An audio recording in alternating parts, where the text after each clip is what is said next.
items, all of them.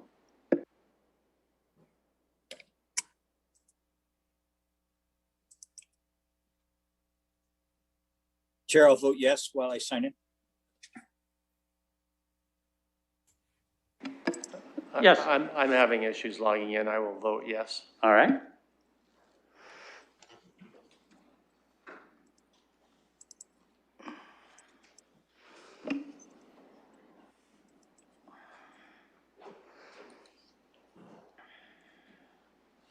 Did you close?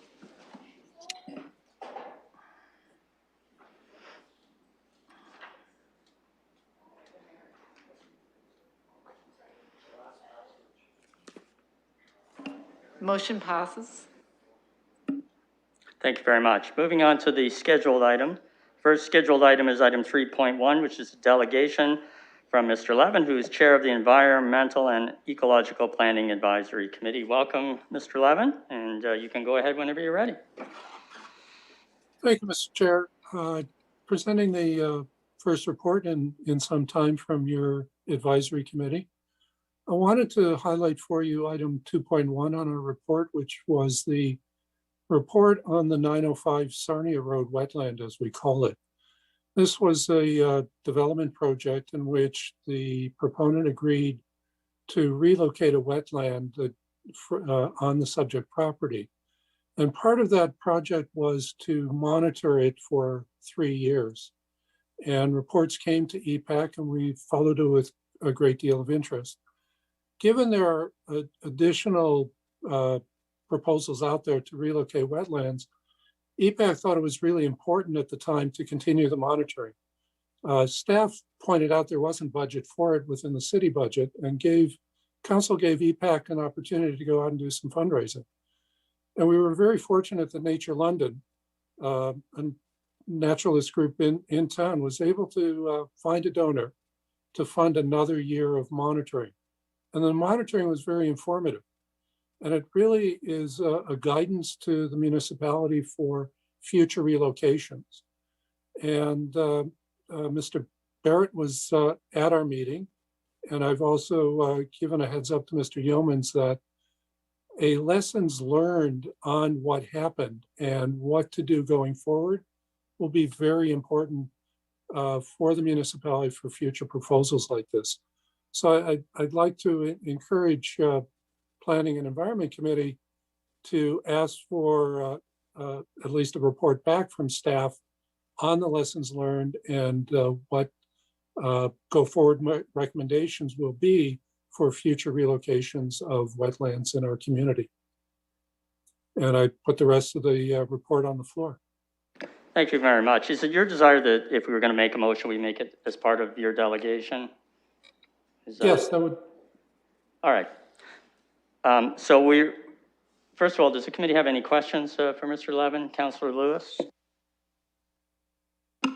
Thank you, Mr. Chair. I just want to know through you for Mr. Levin, given that there are sections of the London plan that speak to wetland preservation and relocation that are currently under appeal, I would just like his thoughts as to whether a report now is advisable or whether he thinks that it would be better to deal with this as one package when perhaps that appeal has been dealt with, so we know under the official plan how we're moving forward as well.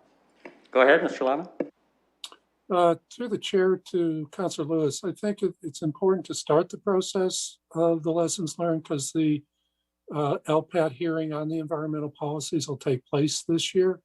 And I've sat through a number of scoping meetings already for environmental impact studies that have talked about the potential for relocation of wetlands. So that is, I think, part of the London plan that is going to go forward. And I'd hate to lose the time waiting to see what happens. I don't think it'll be time wasted. Go ahead, Councillor Lewis, sorry. Okay, so just through you, Mr. Chair, what I'm hearing is that Mr. Levin feels like this could be dealt with in parallel. And so I'm certainly willing to support that if there's a motion to that effect. And I just want to thank him and the committee for their work. It's, never easy to delve into some of these issues when we get our planning agendas, but thanks to the work that committee does, it is a little more easy to understand sometimes how these particular things are dealt with. So I just want to thank them for their work. Just before we go ahead, staff was busy with something else, Mr. Levin. I wonder if you could just spell out sort of generally the wording that you're looking for on a motion like this, or what you would want the direction to be. The direction would be that staff report back on the lessons learned from the relocation of the 905 Sarnia Road Wetland project. Thank you very much. So if someone, is someone prepared to make that motion? Councillor Hopkins, and then if you have questions, we can. So Councillor Hopkins is gonna move that be added, and Councillor Lewis is going to second that. So we'll be able to vote on that with the other matter also receiving their report. Councillor Hopkins, you had something other than that?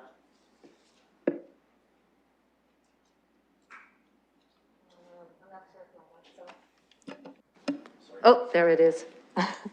Yes, I'd be pleased to move the motion. And before I do that, I would like to go through you, Mr. Chair, to staff, just to get their comment on a report coming back on lessons learned. Someone from staff prepared to comment on that motion? Through the chair, it's Mr. Barrett speaking. Go ahead. As Mr. Levin indicated, staff were present when this presentation was given at the last EPAC, and we agree that it's worth documenting some of the lessons learned from this process. And again, as Mr. Levin noted, this notion of the potential relocation of wetlands is something that could be considered in future applications. So it's worthwhile to sort of document what we've learned from this process to date. Thank you for that. And I just would like to make a quick comment. We already have an application on our agenda with a wetland, and we're starting to see a lot more of these relocations of wetlands. So I'm really pleased to sort of learn a little bit more about the lessons learned. I would like to just also add to the fact that EPAC putting money where they support further monitoring. I want to thank EPAC for their fundraising campaign and making that extra monitoring available with the one on Sarnia. As I understand, that was sort of our first one that we did as a city, and really appreciate the support that they gave us. Thank you. All right, Mayor Holder. Thanks, Chair. I appreciate your chairing and your leadership, Mr. Levin. A question for you, if I can, about the Sarnia Road, and that if the wetland, and if that's the relocation of that wetland, from your perspective, has resulted in improved ecodiversity. Well, it's a really good question through the chair to the mayor, and that's part of why EPAC recommended additional research and monitoring. Some of the species diversity has changed, potentially because of the flora growing in. The fascinating thing about this particular wetland was the amount of biota that was in it. There were tens of thousands of terrestrial crayfish, as an example. And there were very few terrestrial crayfish chimneys found at this point now. So whether they didn't survive or they don't, they're not living well at the new site is still something to figure out.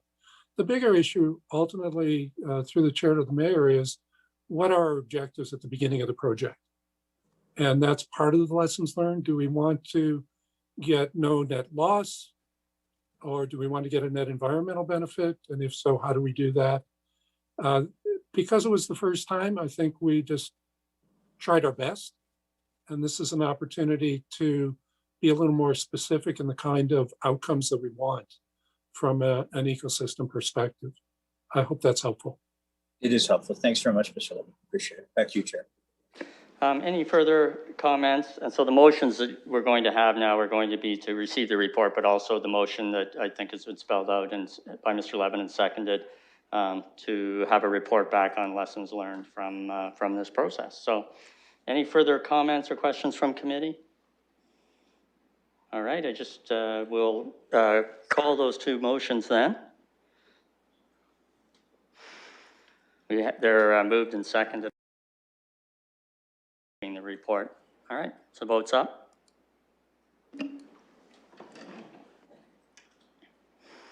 Closing the vote, the motion carries 6-0. Thank you very much for coming to us with something that we could really focus on and for presenting on it so that the ability to make a motion was seamless from that point. And so certainly as chair, I really appreciate that. So enjoy the rest of your day and come back anytime. Thank you very much, Mr. Chair. You're very welcome. Bye-bye. Bye. The next item on the agenda is item 3.2, which is a public participation meeting with regard to 6019 Hamlin Street. So I will need a motion to open the public participation meeting, moved by Councillor Lewis, seconded by Councillor Hillier. Anything further? And I will call the question.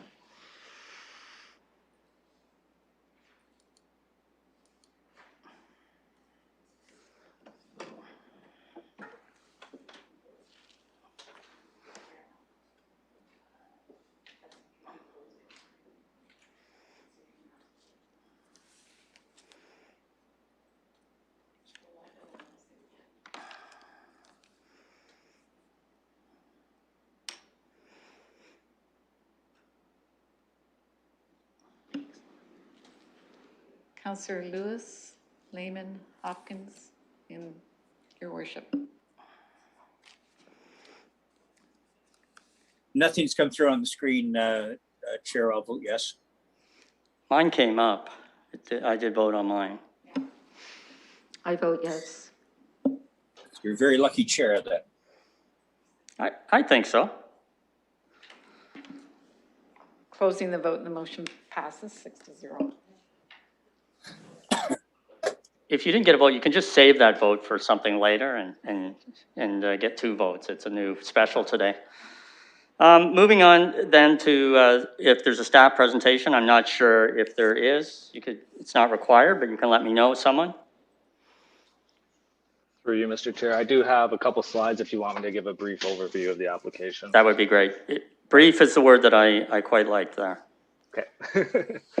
Okay, so this application is for a draft plan of subdivision and a zoning bylaw amendment to permit the creation of a residential subdivision.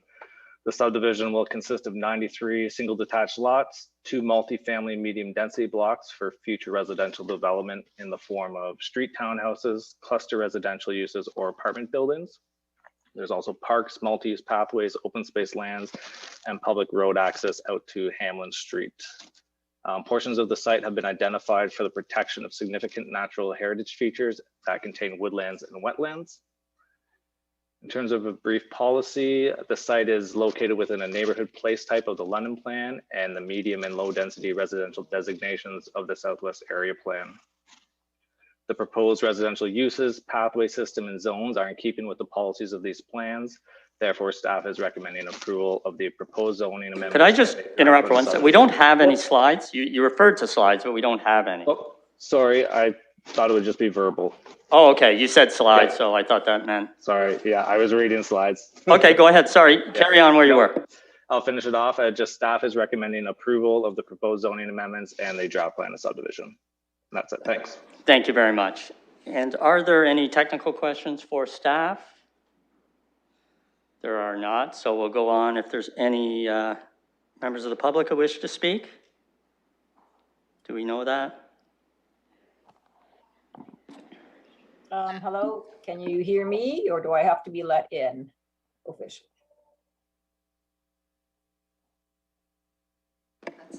We can hear you, so we're going to hear from the applicant. You were there a second ago, now you're gone. Oh, no, well, I'm still here. Oops. Oh, maybe I can't. Okay. I guess you'll just hear me and you won't see me. That's right. That's Go okay. ahead. That's probably a better. Maureen Zanke from Sifton Properties Limited. And I am just wanting to say thank you to staff, particularly to Mike Corby and Bruce Page for getting us to this point. We've been working on this application for over 2 years, And so I really appreciate their timely responses to some of the issues and questions that assisted us in moving forward. If there's any technical questions, I do have our ecologist, Katharina Richter from NRSI, and Bill Ternuth from AECOM, our engineer, in case there's any technical questions. We are in agreement with the staff recommendation. We may have some very minor requested modifications or tweaks to the draft plan conditions to assist in clarity, but no fundamental changes. And so we will deal with any of those if necessary directly through staff as they have the approval authority. Overall, we have worked very hard with staff and the UTRCA to resolve issues. We've modified the plan in some areas specifically to address requests from the UTRCA. The plan incorporates an extensive amount of natural heritage protection and associated buffers integrated with park space, which will provide a lot of amenity for the future residents as well as the city. We've also incorporated a number of LID features into this plan. So in conclusion, we're really looking forward to finally moving forward with development of this site. And once again, we'd like to thank staff and also for the opportunity to attend virtually. Thank you very much. Any other delegations? There are, I understand no one else is here to speak, so I will need a motion to close the public participation meeting, moved by Councillor Lehman, seconded by Councillor Lewis, and we'll call the vote.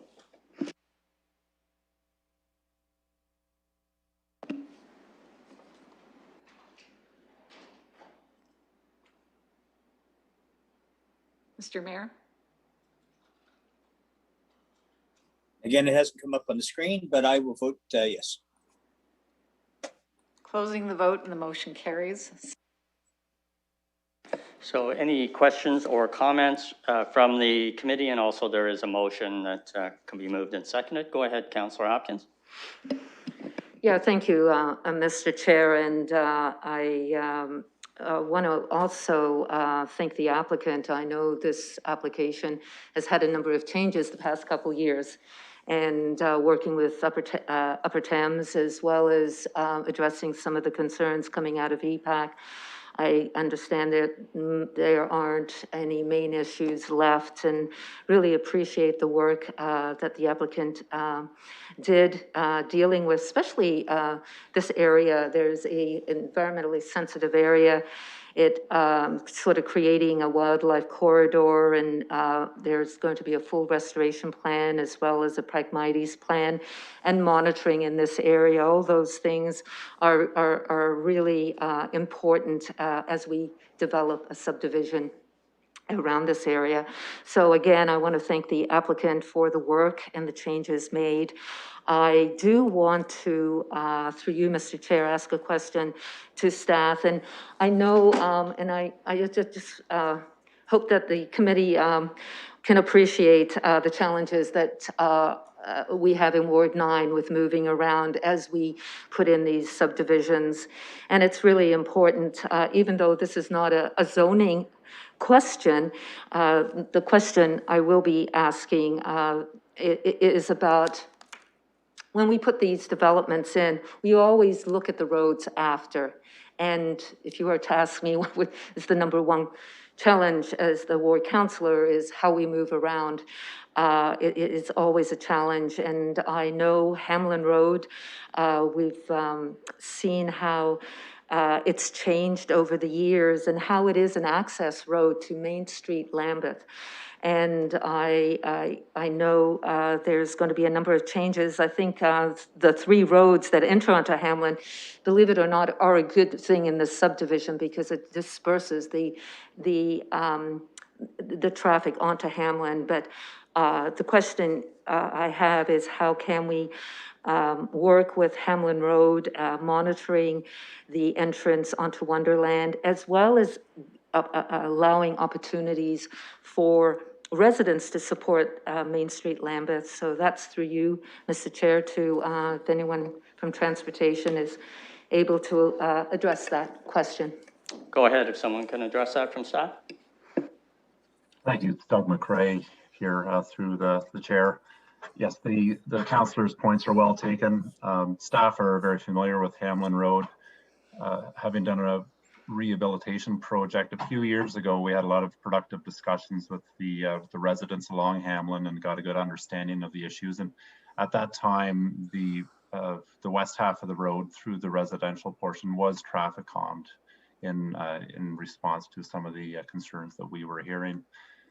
With respect to the proposed development, we anticipate most of the traffic demands will go to Wonderland Road. It is well suited right now with left turns available, but we will monitor that intersection and for any improvements that are required in the future. And we'll also take a look at Hamlin Road again, recognizing that it's transitioning from a rural context to an urban context, and see what improvements are required there. And in particular, at this time, thinking about sidewalks in particular. Thank you.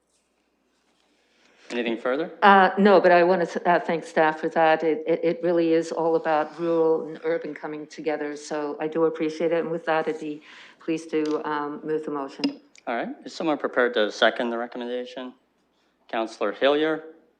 Any further questions or comments on this matter and before I call the vote on the motion? There being none, we will call the vote on the motion then.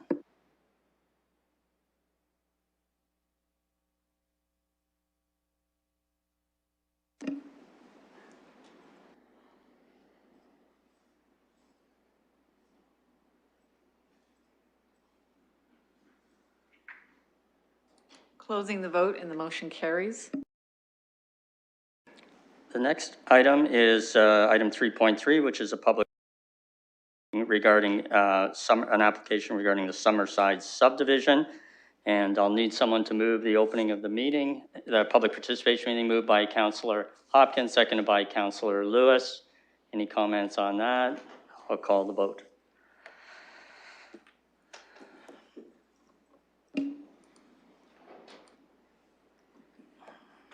Closing the vote and the motion carries 6-0. Is there a staff presentation on this matter? Thank you, Mr. Chairman. It's Larry Mottram here with Development Services, and I also have a very brief verbal presentation. Go ahead. Thank you. The application is by Drulo Holdings, and it is a request for revisions to 2 draft approved plans of subdivision, which represent the final phases within the Summerside subdivision, phase 10B and phase 15.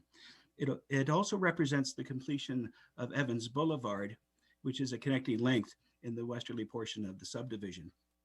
These revisions consist of adjustments to lot frontages for single detached dwelling lots, replacing cul-de-sac streets with through street connections, and removing 15 single detached lots fronting the west side of the future extension of Evans Boulevard. Amendments to the zoning bylaw are also requested to facilitate the proposed lot adjustments to the single detached dwelling lots on the east side of the extension of Evans Boulevard, which basically involves amendments to change from one R1 zone variation to other R1 zone variations, but it does not involve a change that significantly affects the lot size or the zone standards within the draft approved phases or in comparison to the zoning of the existing neighborhood. The zoning for the medium density townhouse blocks on the west side of Evans Boulevard would be amended only to allow for a minimum density of 30 units per hectare and a maximum density of 60 units per hectare, whereas the maximum density is currently 35 units per hectare. So the range of uses permitted by the current zoning does not change. The neighborhood on the east side of Evans Boulevard will continue to consist of low-density residential single detached dwellings interfacing existing low-density residential dwellings. The lot pattern and streetscape is generally consistent with the pattern of the existing neighborhood, except that the cul-de-sacs have now been eliminated and replaced with through streets. On the west side of Evans Boulevard, there will be a transition from low to medium density residential development as originally intended for the lands adjacent Highbury Avenue South. The only significant change is the removal of 15 lots on the west side of Evans Boulevard within phase 10B. These lands are intended to merge with the adjacent medium density blocks identified as blocks 271 and 272, and will be rezoned accordingly to be consistent with the zoning of those blocks. So in summary, the recommended revisions to the draft plan of subdivision and zoning amendments are appropriate and consistent with the provincial policy statement, conform to the London plan and the 1989 official plan.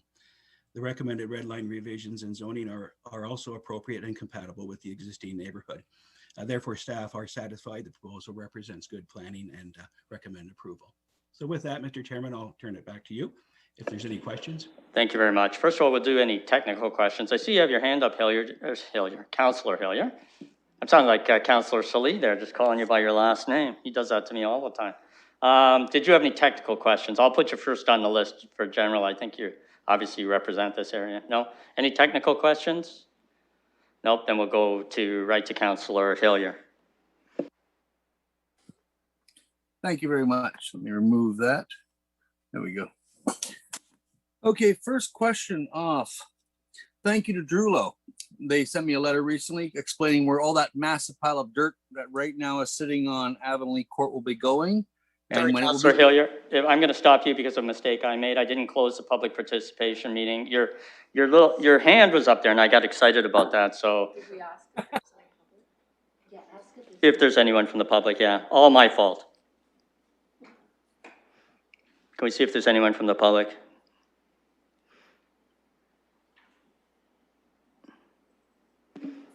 If the two committee rooms could just confirm there's no one here on this item, please.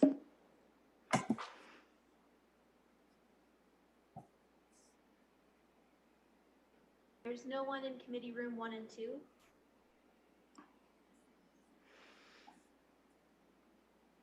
There's no one in committee room 5. All right. Yeah, and we have no one else. Okay, so we just need a motion and it's going to be moved by Councillor Hopkins, seconded by... I'm just going to sit here for a while.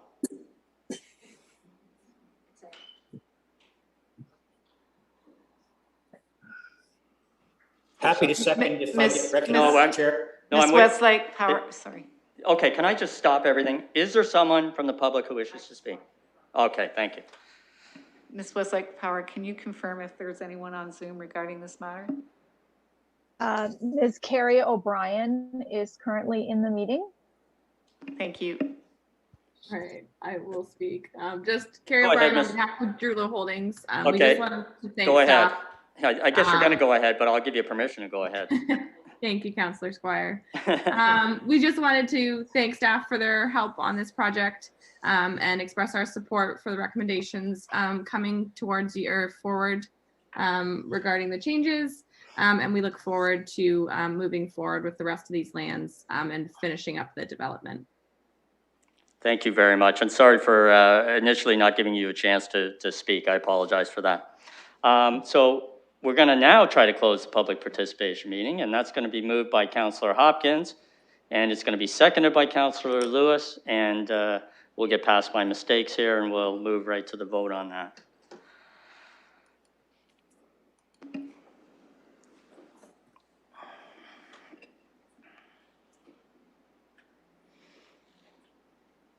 Councillor Hillier?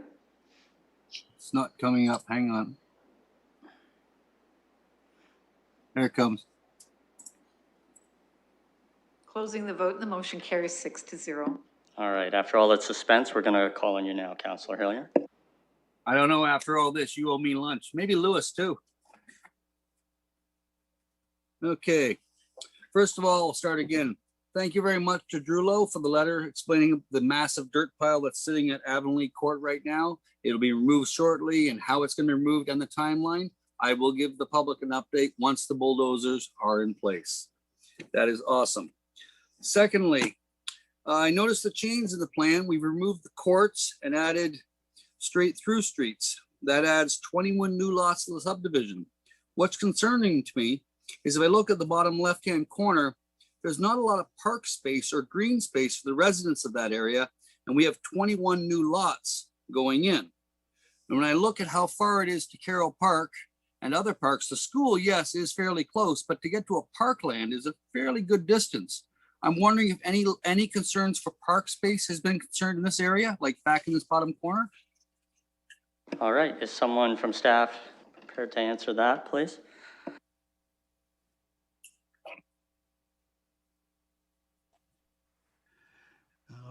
Mr. Chair, there was no response from Parks Planning to the circulation of the request. The Parks land dedication for the Summerside subdivision had been previously provided as part of the previous draft approvals and registration. So this draft plan did not provide for any additional park space. Notwithstanding, there was an increase in a number of units, but it was felt that there is sufficient parkland to meet the requirements and the needs of the area. So, so no further parkland dedication was required here. Does the applicant wish to make any comment on that? You don't have to, but I just want to give you the opportunity. I can weigh in a little bit. Parkland was satisfied sort of as the overall development. So there's no additional requirements, I believe, and Larry can correct me if I'm wrong, for what we're proposing right now. And then as part of the medium density blocks, as they come forward as site planned, they would have sort of individual amenity spaces within those developments. Thank you very much. Councillor, anything further? Yes, thank you. Thank you for that. And yes, it was a question from the public and I wanted to get that covered, so appreciate that. I would also like to thank Drulo. I noticed while looking out across the massive field that you're starting work on the berm across Highbury Avenue. Is that correct? Go ahead if someone from, are you asking that of the applicant? Yes. Yes, go ahead. Through the chair, that is correct. So as part of our site alteration works right now, we have started construction of the berm, and that would be a landscaped berm between the developments and Highbury. It doesn't necessarily serve any noise function, and noise attenuation would be part of the site plan agreements. And when is that completion expected? Go ahead. Through the chair again, pending weather conditions in the next couple months. Excellent. Thank you very much. Anything further, Councillor Hillier? No? Any other questions or comments on this matter? All right, I need a mover. Do you want to move this, Councillor Hillier? Go ahead. Councillor Hillier's moving, seconded by Councillor Lewis. Any further comments?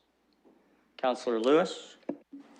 Thank you, Mr. Chair. I just wanted to say on this application, I am very, very happy to see the cul-de-sac roads give way to through roads. I actually think that it provides a far better neighborhood design. It's more walkable for folks. It's more easily maintained by our snow clearing crews and others. And so I just think that this is actually quite an enhancement, and this is the better route to go. So I hope as we see more plans of subdivision come forward, that'll be the route that people will choose. But I want to thank Drulo for looking at that option and actually bringing it ahead. Thank you very much. Any further comments? All right, and I'll call the vote.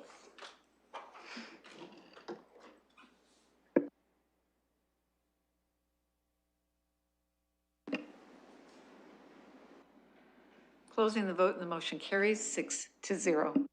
And councillors, you will know that with regard to item 3.4, we received a letter earlier today from the applicant stating that they were removing both their application under 3.4 and their request for a demolition permit. So I know, I'm not sure if there's members of the public who are wanting to speak, but if there was, I would suggest that you don't have to convince us of anything today because both applications have been drawn, which effectively means that the development as proposed will proceed as proposed without the changes that we've heard about in the last few days. So do I have to open the public participation meeting? Is that necessary? No. We have a revised motion. All right, there's a revised motion and that staff has prepared for both items. So we'll start with item 3.4. And the wording of the motion is coming up or will come up. Through Mr. Chair, the motion will read that the staff report dated March 1st, 2021, entitled 100 Fulton Street, Old Oak Properties, Inc., be received, it being noted that the attached letter dated March 1st from Salinka Priama Limited, agent for the applicant, indicating the applicant's wish to withdraw the related zoning bylaw amendment request, was received and considered by the Planning and Environment Committee. Thank you very much. So is someone prepared to move that motion? Moved by Councillor Lewis, seconded by Councillor Lehman. Is there any discussion on that before we vote? Councillor Lewis? Thank you, Mr. Chair. I do promise to be brief on this since the application has been withdrawn. Unfortunately, I think we've missed an opportunity here because I think that the heritage features on the outside of the proposed development would have been more welcoming to the community. It would have been more enjoyable, and to have functional doors reflecting the former Camden Terrace site would have been a nice addition. It would have made it feel like it was a genuine component of the development. But I also understand the developer's concerns, both with this application and the next one, that at the end of the day, time is money and there are delays, and we are seeing a site sit inoperative right now. So I just want to encourage our staff, of course, to move ahead as quickly as possible with the appropriate heritage application finalization so that we can get these projects, or this one large project, actually moving ahead, because I think it's really important to note that there's over 100 units of affordable housing and many hundreds more units of residential for the downtown core, and it's really important that we get people living downtown if we want to revitalize our downtown. Thanks, Councillor. Anything further? All right. The motion's been moved and seconded, so I'll just call the vote.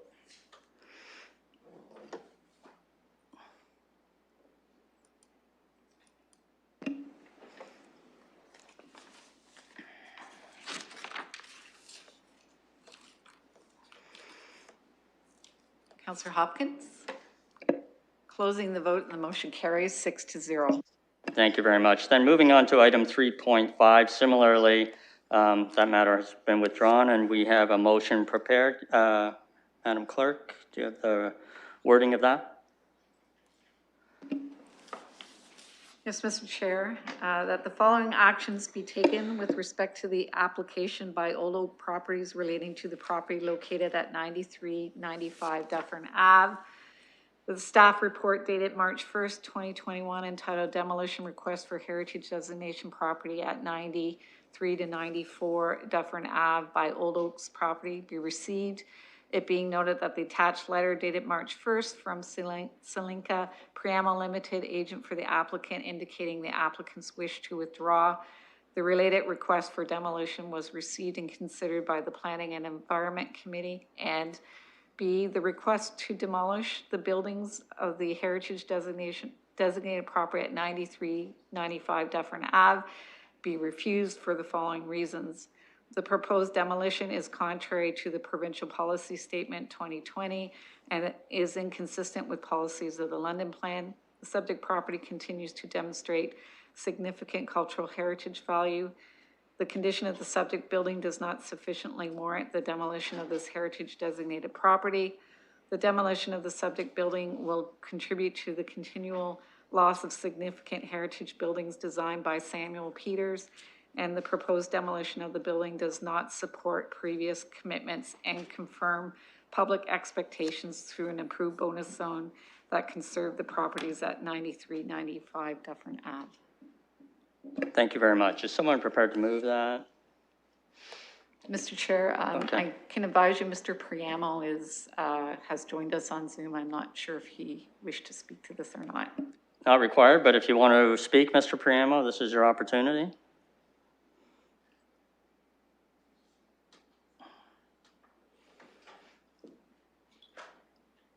Thank you, Mr. Chair. I think our letter is self-explanatory, and the clerk staff has properly addressed.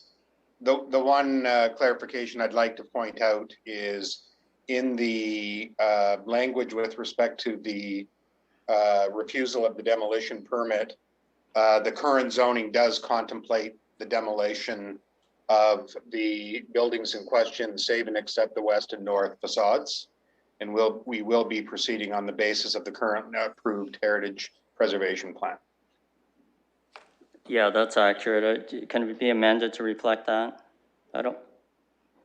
Go ahead, Madam Clerk, if you have.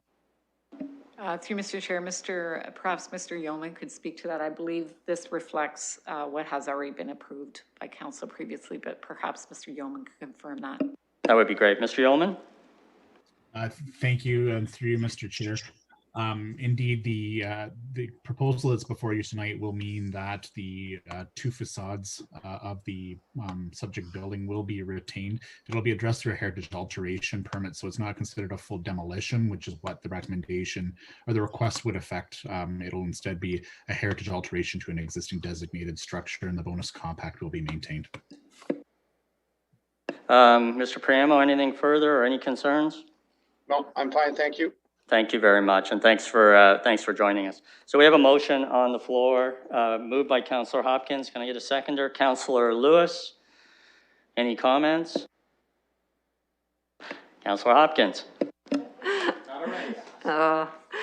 You're pretty fast, Councillor Lewis, but thank you. I just want to thank the applicant, I guess, for withdrawing. And also thank the Londoners. We have heard loud and clear the importance of heritage to the community, and I'm pleased that it's going to be withdrawn, and we will be proceeding with the heritage alteration permit as planned. Thank you. Councillor Lewis. Thank you, Mr. Chair. And just picking up where Councillor Hopkins left off, I do think it's really important because I certainly had some communications on this item over the last week or so. It's really important to be clear with the public. The entire building is not being preserved. It's the north and the west facades, which is what was approved previously. And again, I'll just reiterate what I said on the last application. I do encourage our staff to work as quickly as possible with the applicant on the heritage alteration permit so that work can resume and we can get some new residential housing in place, including some affordable housing downtown. Thank you very much, Councillor. Anything further? The motion's been moved and seconded. I will call the vote.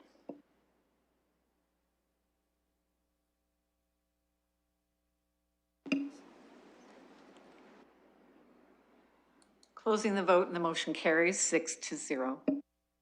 The next matter is item 3.6, which is a public participation meeting with regard to 3924 Colonel Talbot Road. I will need a motion to open the public participation meeting. Moved by Councillor Lewis, seconded by Councillor Lehman. Actually, sorry, Mr. Chair, as a point of order. Yeah, it's scheduled for 5 p.m., so we can't actually proceed with that yet. Okay. I've been moving too quickly. Let's move to 4.1, which is the second report of the London Advisory Committee on Heritage. And we just have to move receive and file that. Is there anything further on that? Councillor Lehman is moving it, seconded by, to receive and file, Councillor Lewis. Any discussion about that? All right, I'll call the question.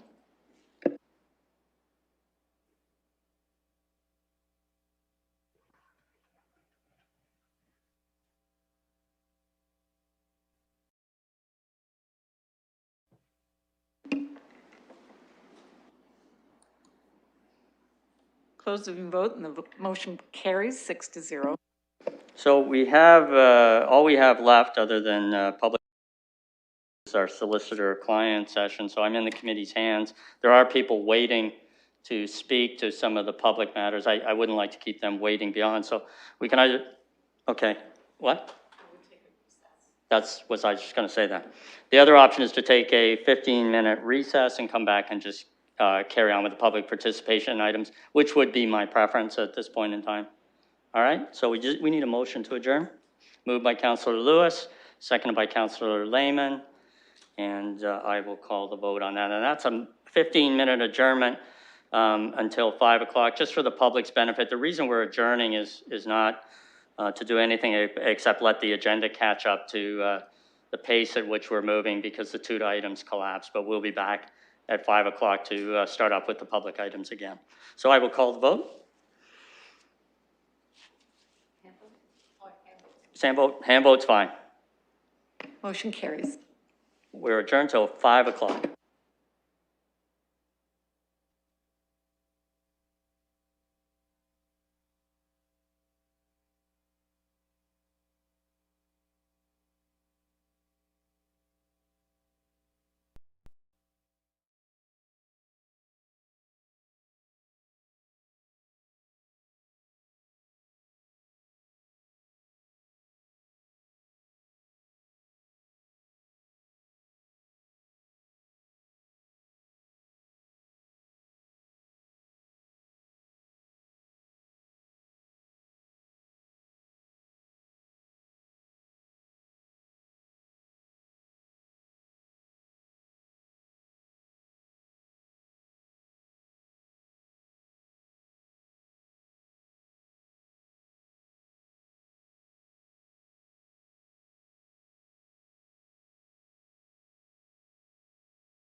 Your indulgence, we'll move on to item 3.6, which is a public participation meeting with regard to an application at 3924 Colonel Talbot Road.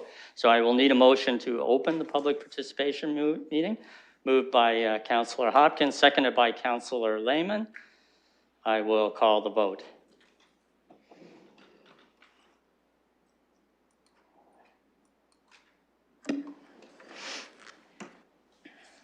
Closing the vote. And staff presentation on this matter.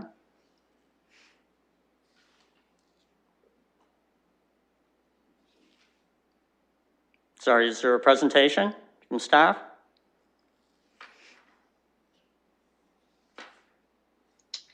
Thank you, Mr. Chair. It's Matt Felberg speaking. Just waiting for Mr. McStula to get back on. He's actually going to do the presentation.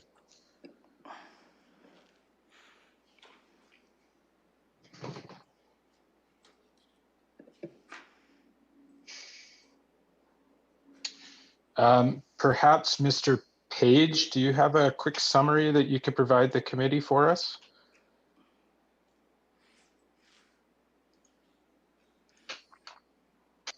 Okay, I'm going to move on, and if we're not going to hold things up, and so we will go to the public part of the. All right, Mr. Stapleton, the applicant, you go ahead. Yes, thank you very much. I don't need a presentation. I'm happy with the staff report, and I would like to thank them for their hard work on this file. We've spent over a year coming to this consensus, and we look forward to bringing it on stream very shortly. So we want to thank staff for that, and look forward to moving ahead. Thank you. Thank you, Mr. Stapleton. Are there any other, I understood there was one other person wanted to speak to this issue.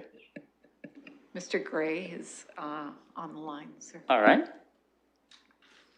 Thanks very much. Good afternoon, Your Worship, members of council and the planning committee. My name is Jeff Gray, and I thank you for the opportunity to speak on this issue this afternoon. I'm a resident of the Applegate subdivision, which is located at the southwest corner of Kilbourne Road and Colonel Talbot Roads. I've been living in the subdivision since August of 2001. I am here speaking on behalf of some of the residents of the subdivision.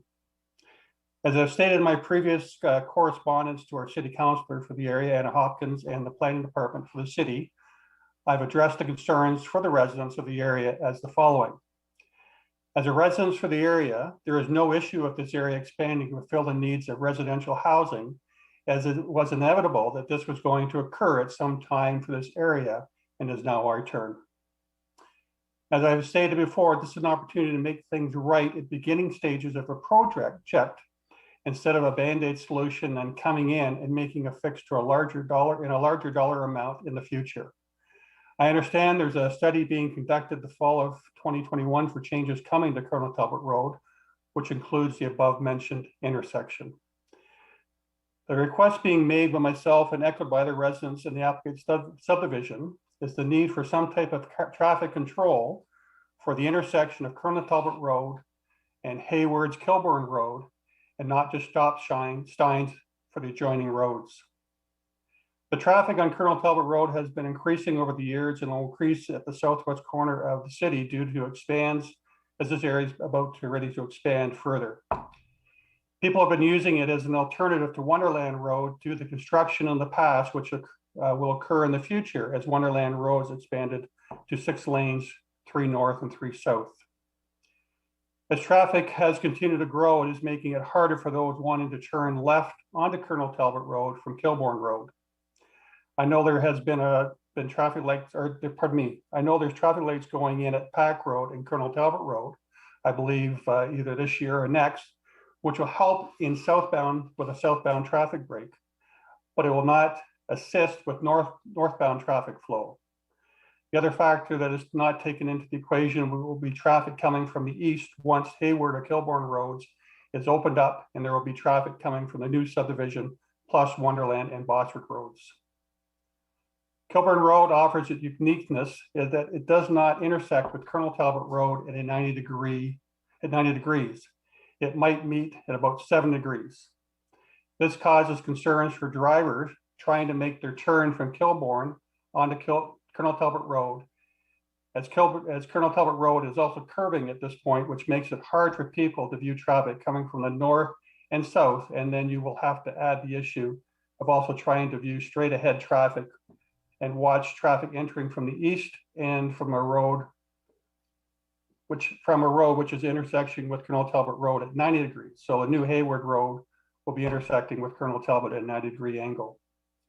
I understand that there are provincial regulations that stipulate when there's a requirement for increased types of traffic control measures at intersection, but some of that is based on traffic collision data.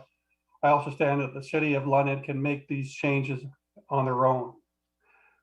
I do not have the collision data for this intersection at present, but we would have the opportunity to alleviate this potential inefficiency and bringing a new road from a new subdivision. In my opinion, a four-way stop does not work as they want to try and continue a constant traffic flow for north-south traffic. Plus, you're coming out of a curve into a stop. This may have the same concerns dealing with traffic lights, but it still allows for the flow of traffic along Colonel Talbot Road.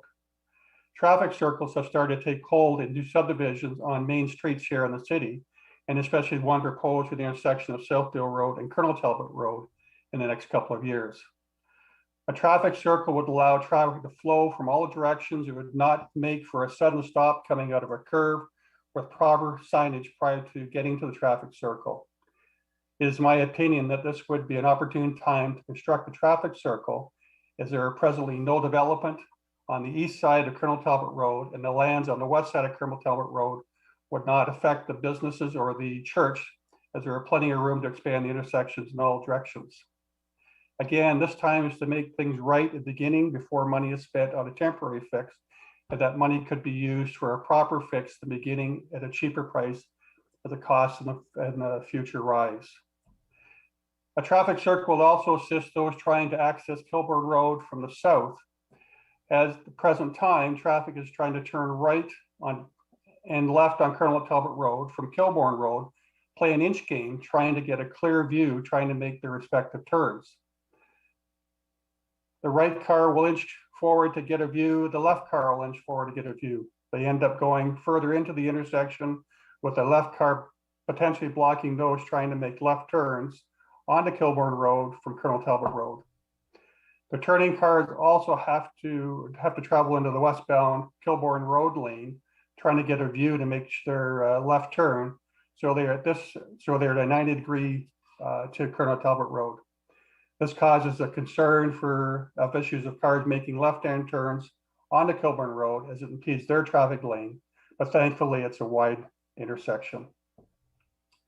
The other issue I want to bring forward is a minor one, but having Sir, just to let you know, you have 1 minute remaining. Thank you.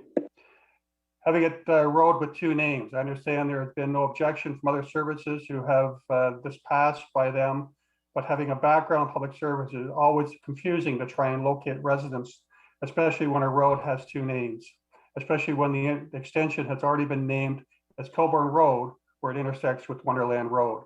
It's already posted as Kilbourne Road at that intersection. I know with the advent of GPS, emergency vehicles are equipped with mapping software. It is not only those people who access these roads. Kilbourne Road has been around for many years.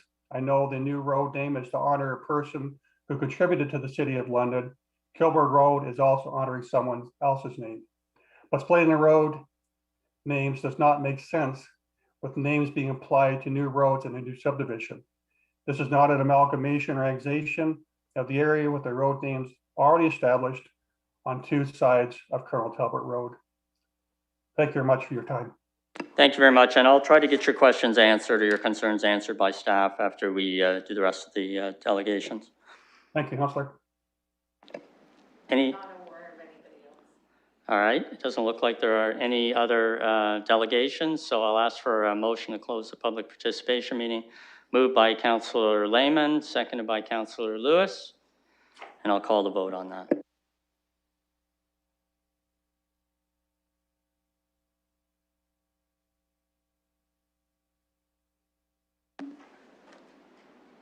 Closing the vote. So a couple of issues were raised to the traffic control issue, and I'm not going to repeat it in total. I'm assuming staff heard the gentleman speak for some sort of traffic control, and he suggested a traffic circle. And the second, I think, was about road names. So is someone from transportation here to address those two issues? Thank you, Mr. Chair. It's Matt Felberg. I'm going to start, and then maybe Mr. McCrae and Mr. Yeoman can jump in at the end. The alignment for Hayward through the existing subdivision is generally set. We've got a draft plan that's that's aligned that road location. So we have a DC project for Colonel Talbot Road planned for 2023. And as Mr. Gray identified, we're starting into the design and design work for that road at this point. Through that design, what we'll be doing is establishing the ultimate profile for Colonel Talbot to change it from the rural cross-section to an urban cross-section. And with that, we'll be identifying how the developer can make those tie-ins with Hayward Road onto Colonel Talbot with turn lanes and connections and various intersection improvements.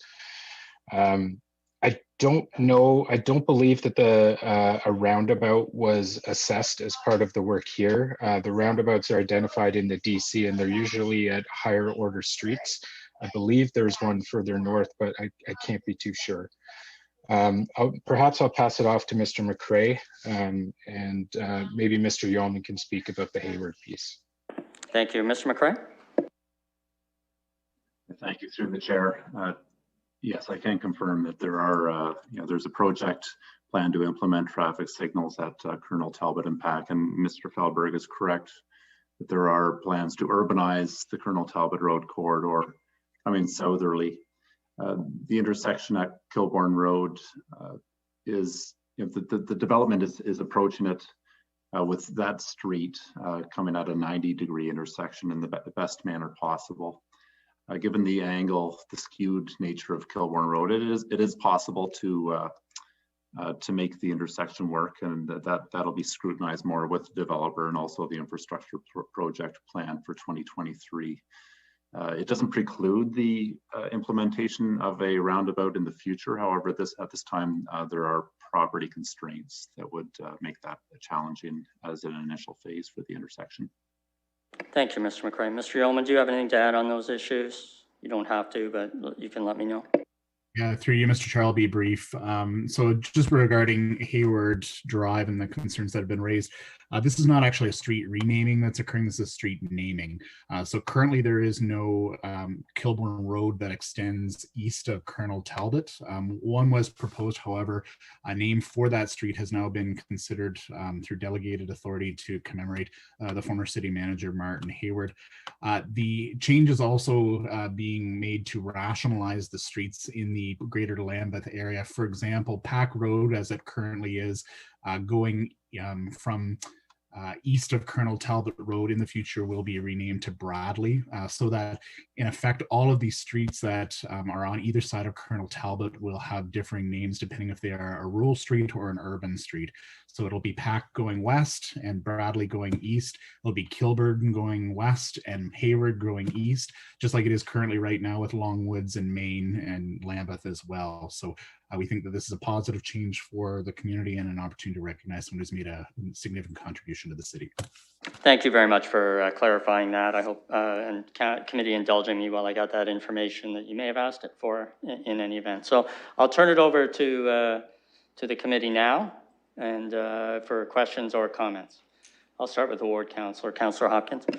Yeah, thank you, Mr. Chair, for recognizing me. And I want to thank Mr. Gray for attending a public participation meeting. I know as we put in these subdivisions, again, we usually look at the roads after the fact. And I really appreciate the comments made, even though we may not, we may have restraints when it comes to what we can do at Hayward and Kilbourne and Colonel Talbot. I think it's fair to have this conversation now as we approve the red line changes in this subdivision. And it is a big subdivision and it's continuing from other subdivisions, and it's already challenging to move around this area. So we know that we should be doing and having this conversation now. So I'm glad Mr. McCrae is here to listen to the movement in Ward 9 and the challenges that we have before us. I would like to just add to Mr. Gray's comment about lights at Pack Road and Colonel Talbot. I understand they are coming forward this spring. And again, it's something that we have to be, sort of be aware of and sort of look into advancing road improvements with these subdivisions. I do also want to add that there is a proposed roundabout at Southdale and Colonel Talbot. So lots of changes going on in this area, which is good, and obviously some more changes. I also appreciate Mr. Yeoman talking about the importance of Colonel Talbot dividing the rural part of Ward 9 to the urban part and how we do our name changes to streets. I also understand, and Mr. Gray pointed this out, that if you look at some of our maps, it shows Kilburn and then Hayward and then Kilburn going over to Wonderland. I don't think that is going to be the case. Not sure what the plans will be, but I understand Kilburn is going to stop at Colonel Talbot. So with that, I do want to thank the applicant. I know this is the second time with red line changes, and with this application, there's going to be a little bit more open space and supporting that connectivity and enhancing the pedestrian experience with our parkland system, which there's a lot of opportunities available in the subdivision. So really pleased to see that. Also, the protection of the wetland. We spoke a little bit earlier on in our agenda about the wetlands and how we need to monitor and protect them. And this is another wetland feature. Maybe not as large or significant, but it is important that protections are in place. So again, thank the applicant for working, also supporting this application. The few changes that are being made with this application are to support some street townhouses, adding a little bit more density and mixed uses to our subdivisions, which I'm always very supportive of. So with that, I also am very proud to have a street named after our former chair of the city as well. So with that, I'd be happy to move the motion. Thank you. Any other comments? Councillor Lewis, are you prepared to move, second the motion? So we have a second. Are there any further comments about this application or questions from committee? There being none, I will call the question.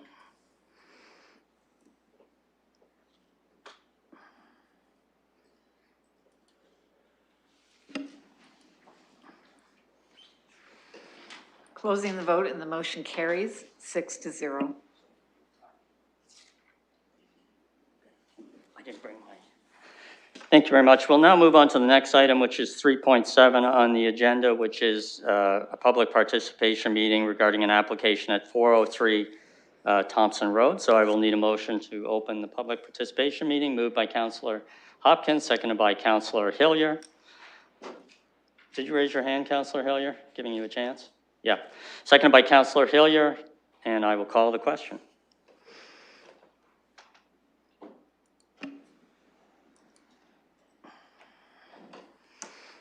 Closing the vote, and the motion carries 6-0. And is there a staff presentation on this matter?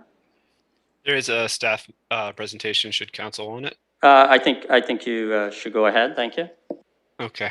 So yes, the presentation is available on the agenda for anyone who's following along at home and or members of committee. So the application in front of you this evening is for 403 Thompson Road. It's official plan and zoning bylaw amendments, file OZ 9290. Looking at the second slide now, we've provided some context in terms of the location of the property. The property is just east of the intersection of King Edward Road on Thompson between Pond Mills and Adelaide. Looking more broadly at the regulatory and policy context for the location, Within the most recent official plan, the London plan, change was made to look at the site for a future residential development, as it was historically a commercial development that hadn't developed. So in the most recent official plan, we have it designated in the neighborhood place type, which seeks a variety of residential uses. The current zoning at this point remains NSA1, neighborhood shopping area, which allows for a number of commercial uses. And for that reason, an amendment was required. So there's two amendments in front of committee this evening. The first is an official plan amendment to permit a low-rise apartment building as a use, and it would permit it specifically for this site. The zoning bylaw amendment provides implementing zone, an R9 zone, which allows for a 4-story, 44-unit apartment building. There's 4 special provisions associated with that. One that allows for 14 parking spaces, which is around 0.3 parking spaces per unit.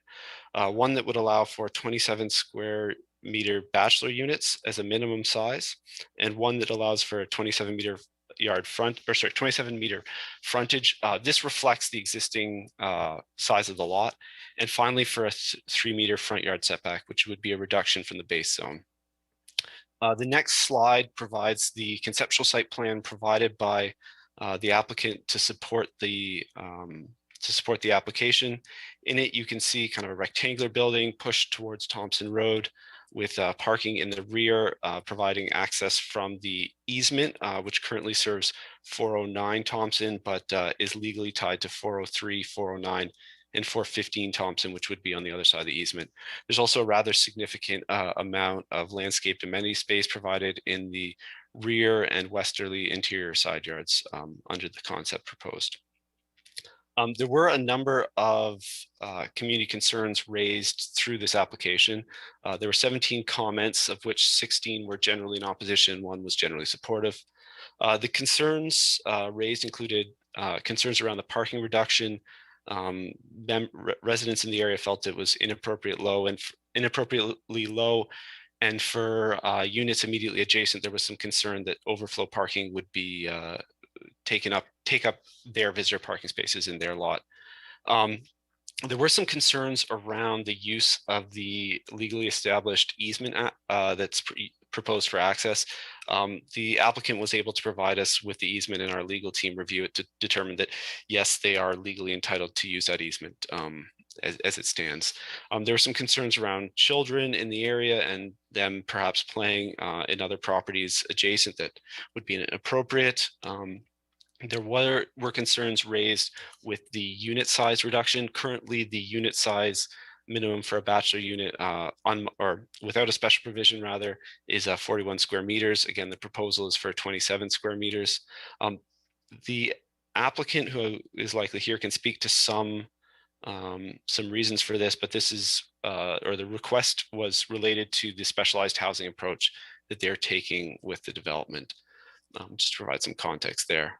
There were concerns around height and potential overlook, looking at the 4-story development adjacent to what is currently 2-story units. General concerns with the number of units, and there's also significant and repeated concern from neighbors in the area that this constituted too much affordable housing located within the neighborhood.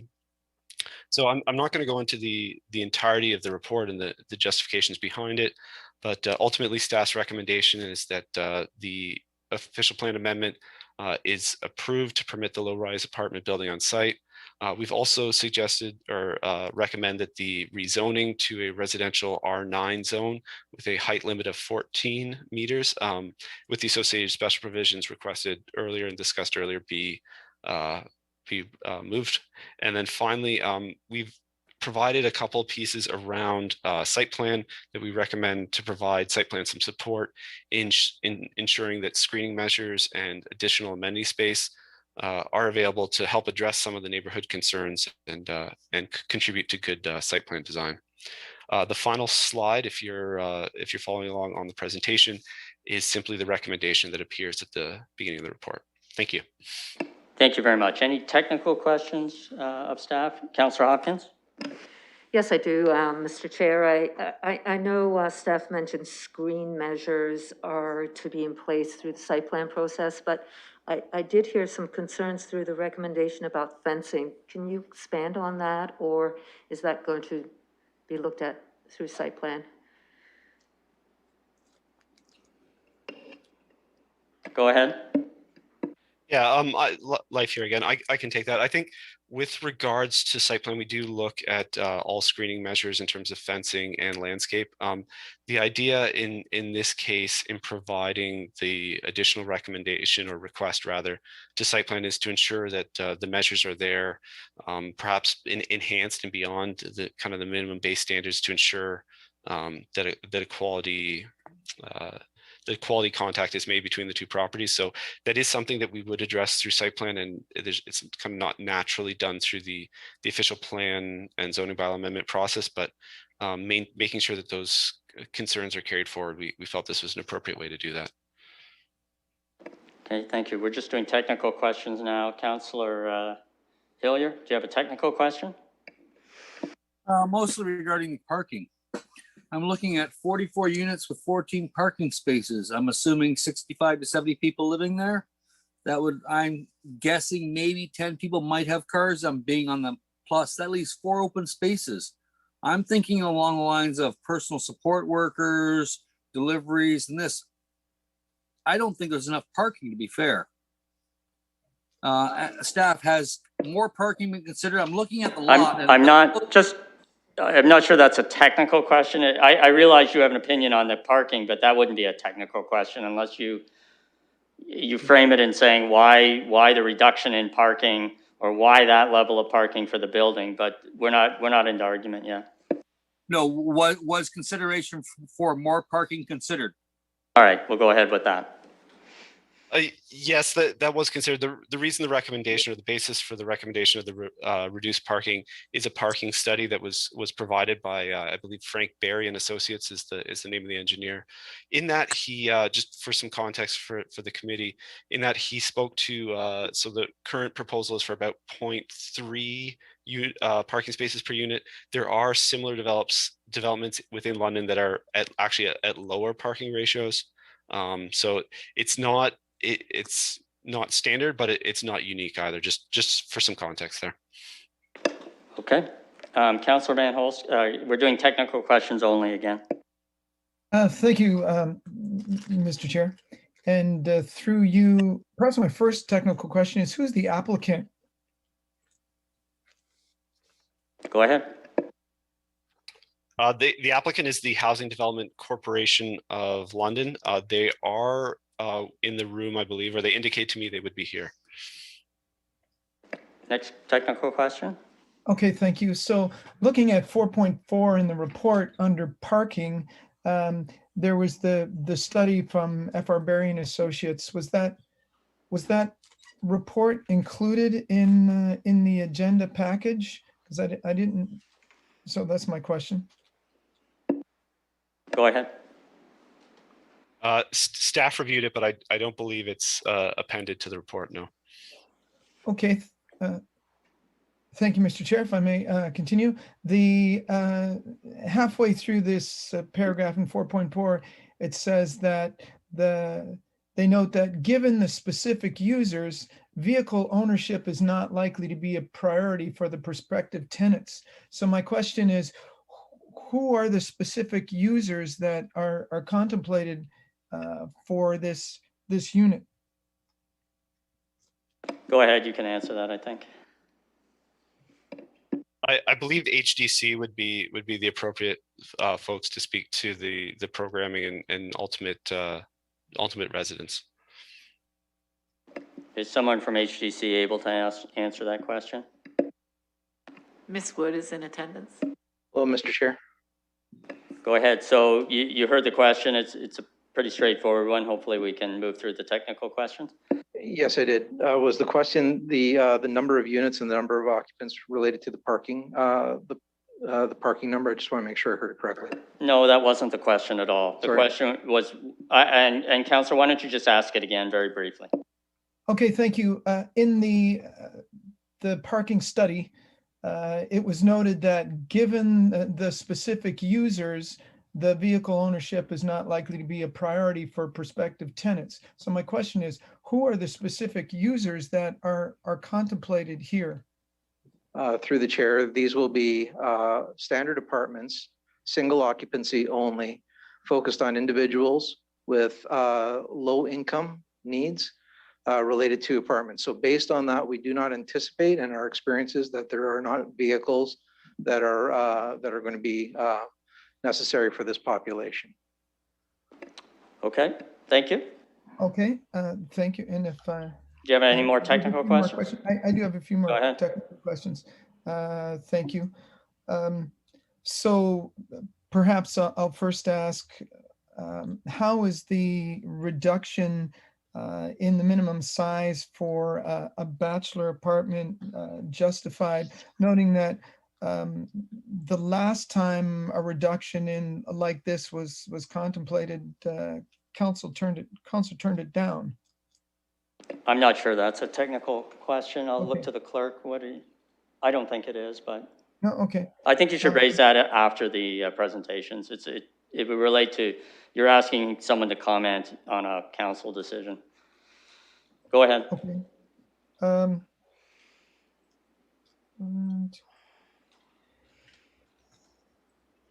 All right. I'm now there's, Mr. Chair, and you can tell me if this is a technical question or not, but the prevalence of low-income housing here, how did we come up with the choice to do this in light of the fact that this is a low-rise apartment, low-income housing, and there's 22 other similar buildings within 300 meters of this one? That's definitely not a technical question. Okay. We're almost getting into debate, so technical questions are just. That's probably fine. Okay, for me just for the committee, I view a technical question as something technical, something about the specifications of the development or something like that, not why did you do this or why are we thinking about this. So just for future reference. Okay, so we're now going to go to presentations from the public. I don't know, is the applicant here? Mr. Chair, yes, they are, and I understood Kay Wood was speaking on behalf of HDC. Perhaps that's not the case. Okay, before we start presentations, I just want to remind everyone that the presentations are limited to 5 minutes, and we don't want to get to any way derogatory during the presentations. We are happy to get your information. We're happy to receive it, and I'll try to get any of your significant questions answered, sorry. So go ahead, the applicant. Applicant HDC, on behalf of the work that we were doing with the City of London. First, my thanks to the community members who helped with these submissions. For you and for our committee members, I want to thank our staff. We reviewed the report and the recommendations from staff, and we're in full agreement. And I know that you've got a few items on your agenda tonight from us. You can accept that as comments from the applicant for all 3 of those items, and we will make ourselves available as needed to answer questions. And I'm here with Ms. Wood and Mr. Turcott. Thank you very much. All right, we'll now start any public delegations. Ms. Linker is joining us via Zoom.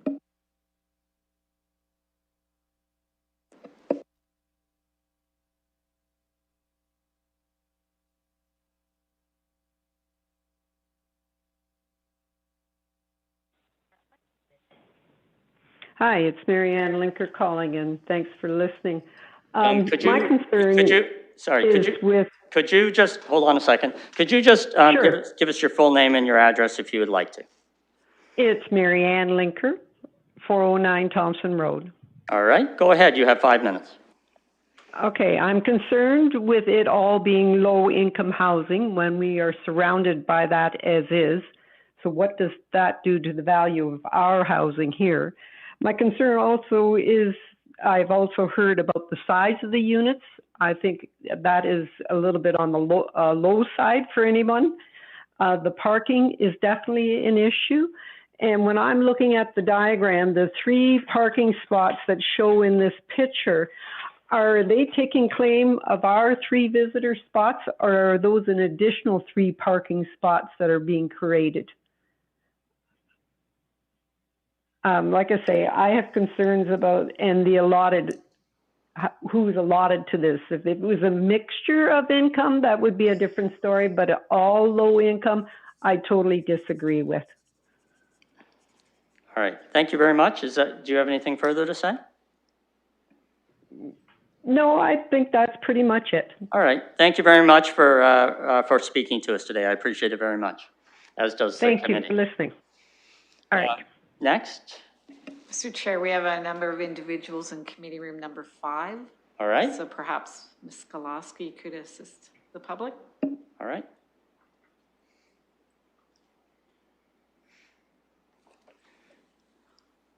Okay, before you start, could you just give us your name and your address if you'd like? Name is Michael Nam, 397 Thompson Road. Okay, go ahead, 5 minutes. Okay. We are the property next door to this proposed site. And I just had, just wanted to have a little request in the change in the proposal. Just my concern is that first thing is about regarding the fencing and the trees that are dividing the adjacent properties. First thing is about the fencing. If there was absence of fencing, it would create a more open concept feel. And that's all I can say for the fencing. But as far as for the trees, if there's traffic coming from the Pond Mills, Egerton direction going towards King Edward, then with the trees being there, it'll block the view of our property. And not only that, with the trees there, sometimes in better weather, the branches fall and tree sap, they fall onto customers' vehicles when they park there. And also, it also increases the maintenance costs every year of cleaning up with, all the debris and all that all together. And that's one of our reasons why we're here regarding about the trees and then about the fencing. Moving on to about the size of the building itself. I know it's 4 stories, but we are open to, if possible, if it can be built higher. I know that with these constraints, it's impossible to do it, but if you can use the property that's behind us at 150 King Edward Avenue, I believe it's just a little bit underdeveloped and it's not really used in the best way. If that is, an option, I'm just putting it out there, and that could be a viable option there. And as for everything else, that's all we have to say. Thank you very much. We appreciate you coming today to speak to us. Thank you. And the next speaker.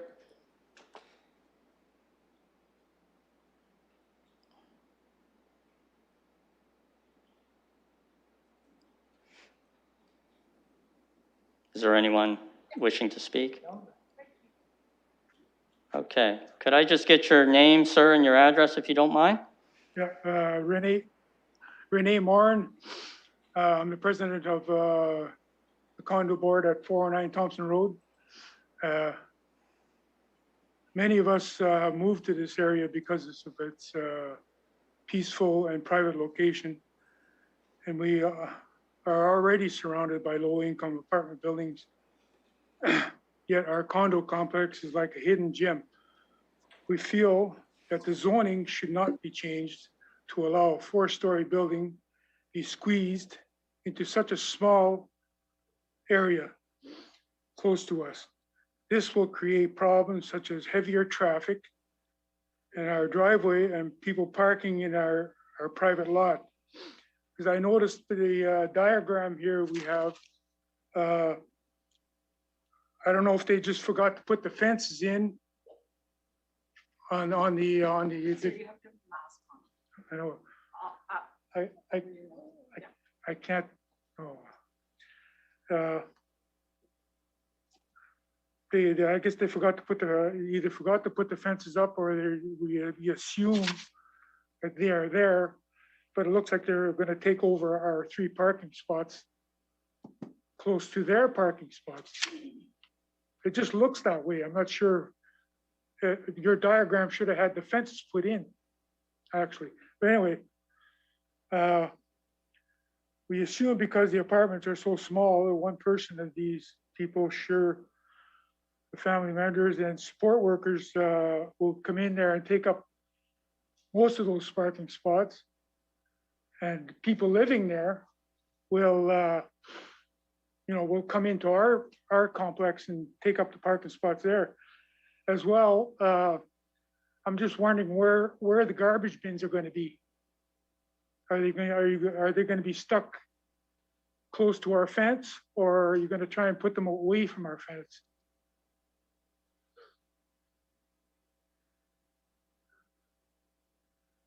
We do not feel the proposed building should be built. Instead, we would like to see something that would enhance our neighborhood within the present zoning guidelines. Thank you. Thank you very much, sir. I'll try to get I know you asked some questions there. We do try to get them answered, and I'll try to get staff or the applicant to answer them when we're finished all the presentations. So I don't want you to think we're not answering your questions. We just do that all at once. Someone else wishing to speak?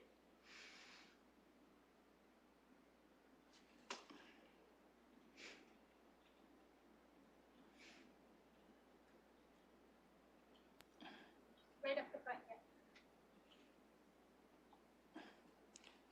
here. Could you give us your name and your address if you like? Sure. Amber Harrison at 409 Thompson Road. Go ahead, you have 5 minutes. Okay.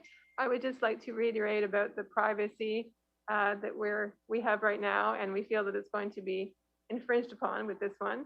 Also, the noise level of the construction and the new building. Will there be some type of wall or something to counteract that? And also the whole 4-story idea that will kind of be shadowing us. And I wonder if it needs to be that tall or what is up with that. Those are my comments. Thank you very much for coming today. We appreciate it. Thank you. The next speaker. I see someone standing in the other room, in committee room 1 or 2. If you want to go ahead and speak, that would be great. Christine Comrie, 435 Scenic Drive. Could I have your name and your address, please? I just gave it. Christine Comrie. Oh, I'm sorry. I was watching Scenic Drive. Yeah, okay, go ahead. Sorry about that. Go ahead. It's okay. Thank you for the opportunity to put forth concerns shared by many residents of Glencairn Woods. Fortunately, we have a close-knit neighborhood along Scenic Drive, or many of us would not have even known about this proposal, despite how it directly impacts us. A notification distance of 120 meters. Sorry, they want my mask on.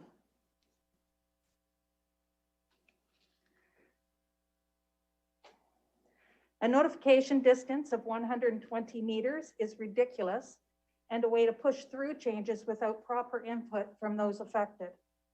In this matter, although 227 residents were provided notice, the reality is that notices only went to 12 single homes, 12. 30 townhomes, a condo complex, which will share the same entrance drive as the proposed building, and 8 landlords, which means a notice was posted in each building, not to each apartment. And realistically, tenants are not going to care. This equates to 50 letters going out. Unbelievable considering the population affected. With more notifications, more dissenting votes would be cast. Council should have before them numerous letters from residents outlining the inordinate population of Glencairn Woods and the disproportionate amount of affordable housing we are faced with. I will summarize the details noted in same. Not only are we overpopulated based on the London average, we already have an additional 250 home subdivision under construction and a double lot on Pond Mills slated for yet another apartment building, the details of which are unknown, as again, no notification has been received. It is believed, however, that this is slated as another affordable housing site. Our community consists of a significant number of affordable housing units. The majority of addresses were listed in the letter from Mr. and Mrs. Comrie, with 31 three-story walk-ups, including one halfway house, 3 co-op complexes, 100 London housing units, with additionally numerous semi-detached and duplex addresses. This is just our subdivision. Immediately to the west of Pond Mills Road is another London housing or co-op projects, which are not well maintained. Another London housing or co-op is situated 1 block southeast of Commissioners and Pond Mills. Numerous rental units can again be found on the south side of Commissioners at both Pond Mills and Frontenac. And Hamilton Road also contains many low-income houses, an area that is desperately trying to revitalize. Considering all of this, the question arises as to why the city feels Glencairn Woods is the right neighborhood to build yet another affordable housing site. Is the city trying to create another Arbor Glen situation where crime is even higher? Please do not misunderstand us. We are not saying that every person in affordable housing is a criminal or unsavory. However, our personal experiences carry a lot of weight as to the correlation between affordable housing and crime. Our letters outlines statistics published by Area Vibes, as well as our personal trials. I can personally attest to a stolen vehicle, break-ins of rear sheds, an attempted home break-in, and numerous vehicle break-ins. Concerns related to overpopulation and crime bring forth higher insurance rates. We are also troubled by the stigmatism of lower school ratings, devaluation of our property, and increased traffic to our streets, some of which have no sidewalks or lighting. As one of my neighbors aptly questioned, where is the consideration of diversity? The focus of diversity in new subdivisions should apply for existing neighborhoods as well. It is our understanding that this proposed construction has already been relocated due to public outcry. We ask that our concerns be taken just as seriously. Our neighborhood is already over-tenanted with an overabundance of affordable housing. What we are asking is that Glencairn Woods be treated with the same deference as areas in the north and west of London, thereby protecting the single-family home dwellings. It is time to look at spreading out affordable housing rather than lumping it all in one area, creating a ghetto. A question has arisen from Ms. Carey of 436 Scenic Drive in relation to the viability of the Housing Development Corporation and the effect it has on the proposed development. She has noted that KPMG You have 30 seconds left. dissolving HDC as reflected in City Hall meeting minutes dated August 19th, 2019, and minutes dated December 17th, 2020, direct staff to bring forward documents that dissolve HDC in spring of 2021. Will applications by HDC be placed on hold or canceled? What support would the residents of the development have should it go through? And if HDC is to be dissolved in only a few months, why would the city even consider approving new construction at this point? We, the residents of Scenic Drive, call for council to deny the application for 403 Thompson Road. Thank you. Thank you very much. We appreciate you coming today to speak. Is there anyone still in Committee Room 5 who wishes to speak? Hello there. Could I just have your name and address? Yes, Sandra Matthews, 409 Thompson Road. Thank you very much. You have 5 minutes. Yes, I won't be long. The fact of the traffic being much more of an issue with this coming up, I think that's really going to be chaotic for us at 409 Thompson Road. That's one thing for sure. And then parking. We already are to capacity, and I am so confident that that'll be an issue of not being able to have their own parking and just scoot over to our area. So that's what I wanted to just say. And thank you very much for coming then. Yeah, thank you. Very much appreciated. Anyone else in Committee Room 5 wish to speak?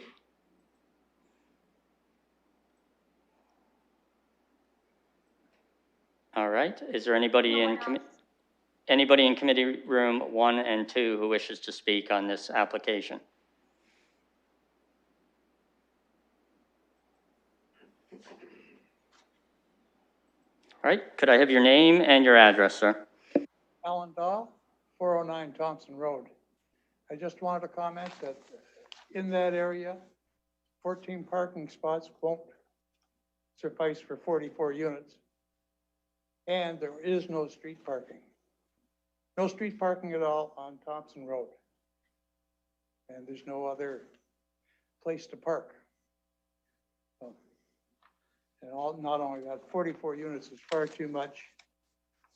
At 27 meters, people can't live in that kind of space. Thank you. Thank you very much, sir. We appreciate you coming today. Anyone else in committee room 1 and 2 wish to speak to this application?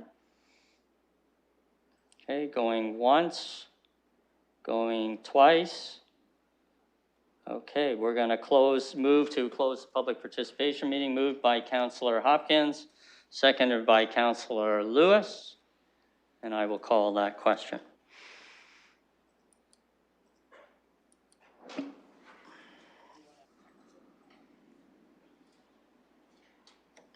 Closing the vote and the motion carried. Just a few questions, common questions. If staff or the applicant could address them. The first is the size of the units. Seems to be concern about that. There's concern about the fencing and trees, and in particular, the 3 parking spots at the one area they're concerned about those being taken over by that building. And then there was a question about garbage bins. I won't have you address the affordable housing. That sort of speaks for itself. But if you could answer those 3, and then the committee can fill in from there.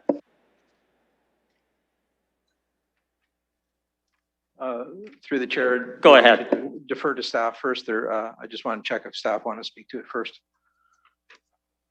Well, yeah, I can speak to the majority of the questions, and we'll leave HDC a couple of the questions around the unit size. Actually, I think that's probably the best one to leave to you. We've spoken to that in our report.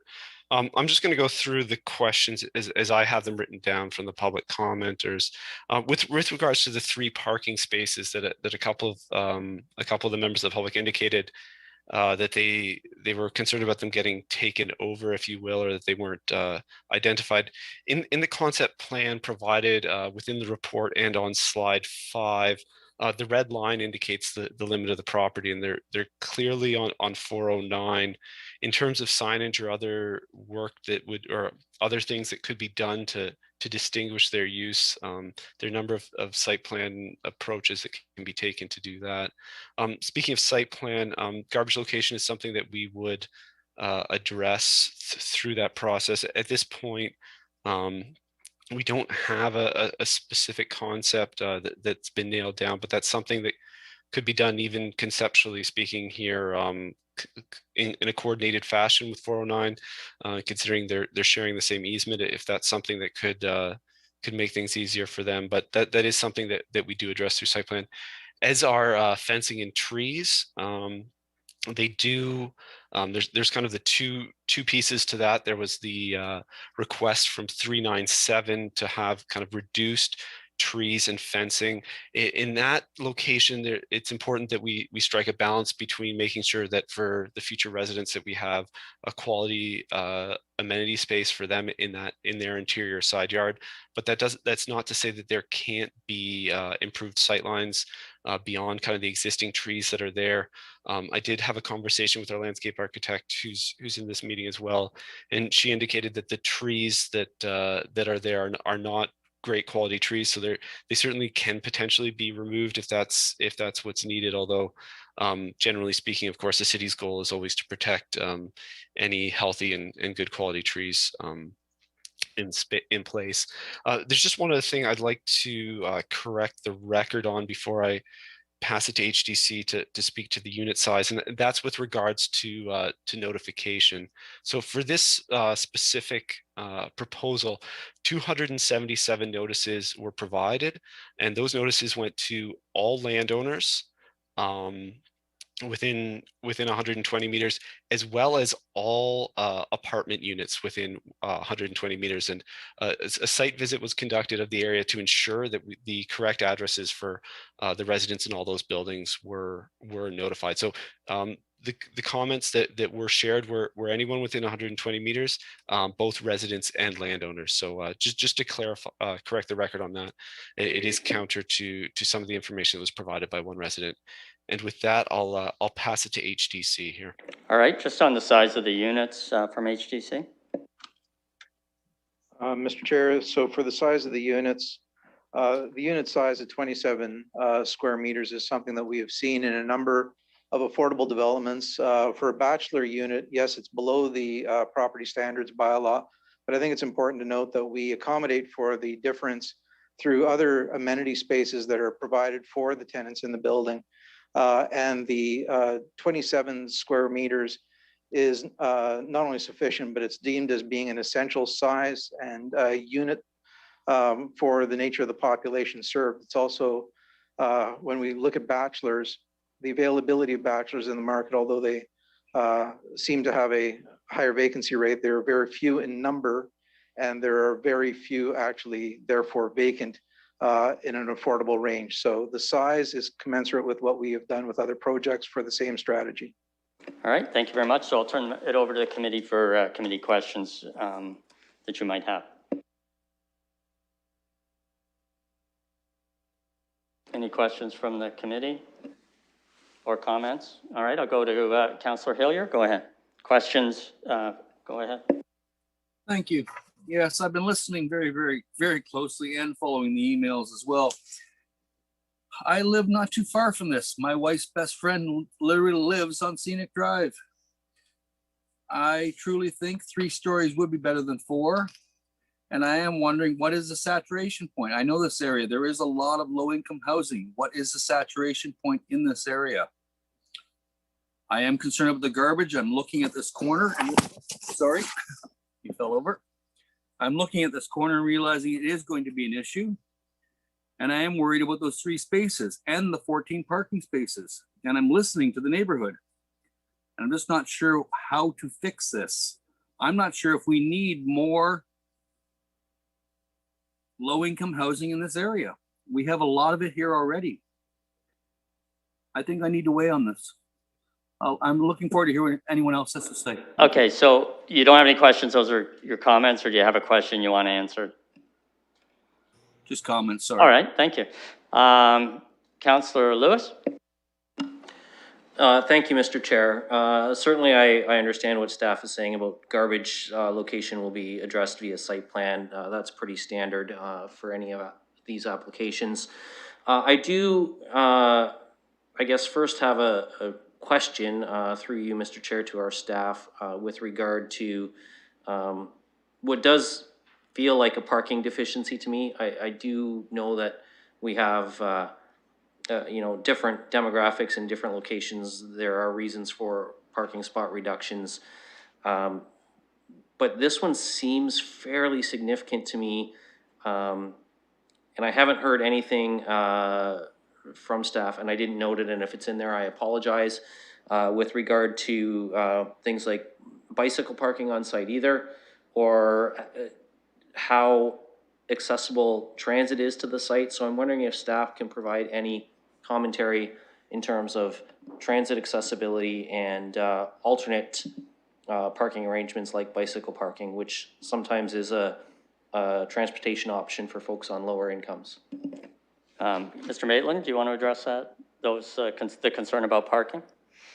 Yeah, no, I love to talk about bicycle parking. There is a under the current proposal a secure lockup on. You can actually see it on slide 5 in that conceptual site plan, adjacent to the easement in the easterly side yard. So there's a proposal for a secure facility there for bicycle parking, and potentially additional bicycle parking within the apartment or within the building itself. In terms of transit, I'm not entirely sure on the routes that intersect, but I can say at King Edward and Thompson there are bus stops at that intersection. So by kind of by conventional standards, it is accessible to transit at this location. Thank you for that. That's very helpful. I'm just going to follow up with a couple of comments to colleagues, and I certainly understand the neighborhood concerns about balance, but on the other hand, I look at my own ward. I have a considerable number of neighborhoods with some low-income housing too, and there is a need for this everywhere. There's an absolute need right across the city, and I think that our staff and our council is looking at every opportunity to find options for affordable housing, and to the mayor's announcement at the State of the City address, setting a goal of creating 3,000 of these units in the next 5 years, because the need is there. And I'm glad that the residents, the one resident who spoke noted that she recognizes that folks in lower income housing are from a variety of backgrounds, that they're not, and I believe she said they're not all criminals, they're not all unsavory. No, they're not. In fact, quite a number of folks who need low income housing are the working poor, who are struggling to keep a roof over their heads. And I think when we are providing them opportunities to do that and lift themselves up through future opportunities as they're able to stabilize their work opportunities by having a residential address, that's really important. So I understand the concern, but I'm also cautious of the stereotypes that I've heard through some of the communications. There are dense situations across the city where there are low-income housing, and we continue to look at every opportunity, whether it's surplus school lands or other opportunities that come up to council. So I think that it's important to keep in mind that the folks who might use these units may be a friend or family member. They're not someone to be afraid of. So I'm going to hear what other colleagues have to say. I do still have a little bit of a reservation about the parking deficiency. I recognize that the demographics might not be looking at a car in terms of ownership at this particular residence, but as they work to better themselves and look for future opportunities, they may be looking to acquire that vehicle, and then the parking does become an issue. And I'm also aware of the need for deliveries, service vehicles, et cetera, being able to have parking when they require it. So I'll see what the rest of the committee has to say about this before I make my decision. Thank you very much. Councillor Van Holst, you've been waiting patiently. Go ahead. Thank you, Mr. Chair. And I do want to say that one of our big challenges as a council is always dealing with multiple priorities. And I think in this case, we've got some conflicting priorities, and we should look at them carefully. The first thing I want to ask through you, Mr. Chair, and I think might have been a technical question, is what type of programming is intended to assist with the tenants? All right, you're asking what kind of programming is going to be provided to the tenants? I'm sorry. All right, is there someone who can answer that? I believe that should be the HDC. That's all not right. something Yep. that we Go ahead, address Mr. Gatasia. planning. Yes, through the chair, I just want to be cautious around the alignment with this, but I have no problem in answering.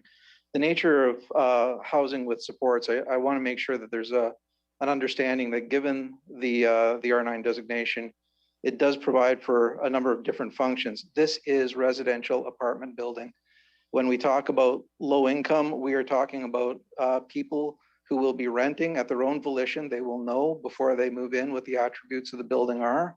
And those people will have varying degrees of supports as deemed appropriate and through referral by the housing division and the staff that they work with within the community. So these will be prioritized units being done through the city, where the supports are then based on, as you know, through the work of Mr. Cooper's area and other areas where the function could be light touch if that is what an individual needs, or it may be more supports, but it's individualized based on the requirements of that person to remain stably housed. So in that function, that is very, very different than you would see in other buildings. And that's why the focus on the services. That's not part of the, that is not part of the planning permissions. That's just part of how we are envisioning the building to be used in transparency. Thank you. Councillor? Yes, through you, Mr. Chair, could I have a description of the amenity spaces that are supposed to make up for the small size of the apartment? And how those will help the residents? So I want to... Mr. Gatasia, go ahead. Yeah, sorry, Mr. Chair. I want to be cautious in the response because it's not intended to be an equitable match. The reality is that there are individuals who need and prefer smaller sized units. 27 square meters still meets all of the functional requirements of a standard unit. So I want to make sure that there is no misunderstanding that in any way these are substandard in any way. The function of the shared amenity spaces can generally be broken down into three. One is that communal spaces that are facilities to the whole building. So rather than putting laundry in each room, certain facilities will be provided for extra space within the unit. The second is spaces that tend to be like a gathering space or functional spaces for the residents, and those are like a community room. And then the third amenity space would be offices for support persons who come on site to use. And we're seeing that now in many buildings. Thank you very much. Councillor? Okay, thank you very much. So I would like the applicant just to address the density of low-income housing. So I might note that within 300 meters of this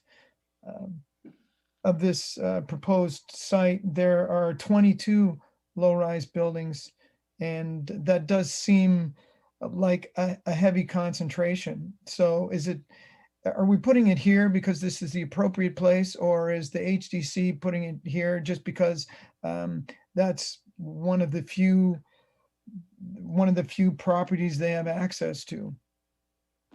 Go ahead, Mr. Gatasia. I'll take my guidance through the chair, but I'll respond to both of those questions. The second one first, in the council issued those as surplus lands to HDC for the sole purposes of affordable housing development. So we are hopefully meeting council's interests and needs in advancing affordable housing, despite questions and good conversation on the zoning application process. To the earlier part of the question related to the density, we have considerable conversations, and I don't think this may be the place for them, but I'm happy to highlight. When we talk about affordability, the language of affordability has changed. I find it interesting that there's reference to adjacent buildings. I know what the rents are in those buildings. And the reality is that the rents in many of those buildings would be much higher than the rents that we are looking to have here. Affordability is changing in London. So when we're talking about what constitutes affordable rent, when you're looking at bachelor units, by virtue of size and by virtue of the units and the structure, what we are aiming to do is create as many units as possible that are quality units that will be able to be integrated into that community. We are not defining this building in any way by whatever else might be perceived to be or really be affordable in that community. We have these, as you can see from your agenda, we have these same initiatives going on throughout London. Thank you. I'm going to move on, and then I'll come back to you, Councillor. Some other members of the committee have questions and comments. So I'm going to go to Councillor Hopkins. Yeah, thank you, Mr. Chair. And I am prepared to make my comments now, and do appreciate the debate that we're having here tonight on this application. I would like to start off by thanking the community for coming out. I know intensification projects are challenging and difficult. It does change a neighborhood when we see the amount of intensification coming forward. And I do appreciate one of the comments coming from the public where we should be spreading out our affordable housing. We'll see another application coming forward tonight. You know, spreading affordable housing throughout the city, it should be important to all of us. I would like to just talk about the parking. We heard a lot about parking, and it reminds me of an application that we had at planning here a couple of years ago with an intensification in downtown London. Had no parking at all. A student housing project coming in, no parking. And I know when we see these low numbers, you know, we do pause and we are concerned. I've you know, heard from the community that that could be an impact in the neighborhood, but I also see the possibilities of biking here, storage inside and outside of the building. I am very pleased to hear from Mr. Justicia that this low-income housing is going to have a quality. There's going to be quality and there's going to be supports. That is something, as we look at low-income housing, it is going to look different. And I am supportive of that. In terms of the recommendation, I am supportive. I'm pleased to see that we are going to be increasing the amenity space. When you look at all these bachelor apartments, small units, that we need a little bit more space outside. And again, hearing from the public about the need for fencing or screening, that is in the recommendation. I know we do list trees, but I've also heard here tonight that staff will be looking at, through the site plan process, enhance screen measures. I think that must be underlined and the importance of that. And with that, I'm happy to move this. I'm pleased to move this motion. I don't think I've ever seen a application like this that really strictly speaks to low-income housing and how we need to do more of that in our city. So I will be supporting the motion. All right, so we've got a mover for the motion. I don't know if anybody at this point in time is going to second or where we are in the discussion, but I know we'll come back to Councillor Hopkins when we need a mover. Councillor Lehman? Thank you, Chair. You know, I understand the pressures that HDC is under to find more affordable units in the city, as is council. And I think London recognizes this. However, there are a couple of concerns I have with this particular project that have been raised by the community. Through you, Chair, to staff, my understanding there's 44 units. How many of those are deemed to be bachelor units? I think staff can answer that, or the applicant, somebody can provide an answer. Mr. Chair, I can answer that if you'd like. These are all established as bachelor units in this building based on our work with the City of London and their urgent housing needs. Thank you. And through you, Chair, it was mentioned by one of the delegations about lack of parking on the street. Can staff confirm that there is no parking on the street? Busy night for you, Mr. Gustasia. You're up and down a lot. We appreciate it very much. Go ahead. Yeah, at this location on Thompson, it is a painted bike lane, so there's not on-street parking at that location. There is on-street parking on King Edward, which is the immediately adjacent street, however. Okay. Anything to add, Mr. Gustasia, or did that cover it? Mr. Chair, I was just going to point out the parking on King Edward as well, so that's fine. And the other part is that we understand the population quite well to the parking and vehicular needs. And that's where we received the input from our consultant, and we deferred, as did the city, to the report of the consultant to say that it would be appropriate. Thank you. Councillor? So I understand, you know, in some other circumstances that, you know, that might be considered. However, we have a neighbor to the side that is very concerned about having, you know, only 14 spots for 44 units, and how that might infringe upon, you know, people using their property for parking, being there's no on-street parking. Through you, Chair, to staff, is there a possibility of obtaining more parking spots within this site? Mr. Maitland? Through Mr. Chair, it's actually Mr. Yeoman. Go ahead, Mr. Yeoman. Thank you. I've been listening to the comments that have been made by the community and regarding the parking issue. I do want to state that as committee can appreciate, this is the rezoning application that's before them. So as we continue to drill down, there may be opportunities to explore parking further as we go forward, and perhaps to include an additional space or two as designs become further fleshed out.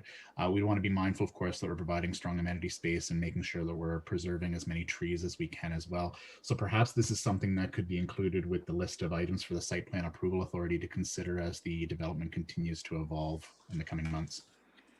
Thank you, Mr. Yeoman. I probably should have pointed out earlier, of course, that I think staff is keeping track of the concerns that are being raised, and they can be referred to that site plan process. And you're quite right to point out this is a zoning application today. Go ahead, Councillor Lehman. Thank you. My other concern is that the size of the units.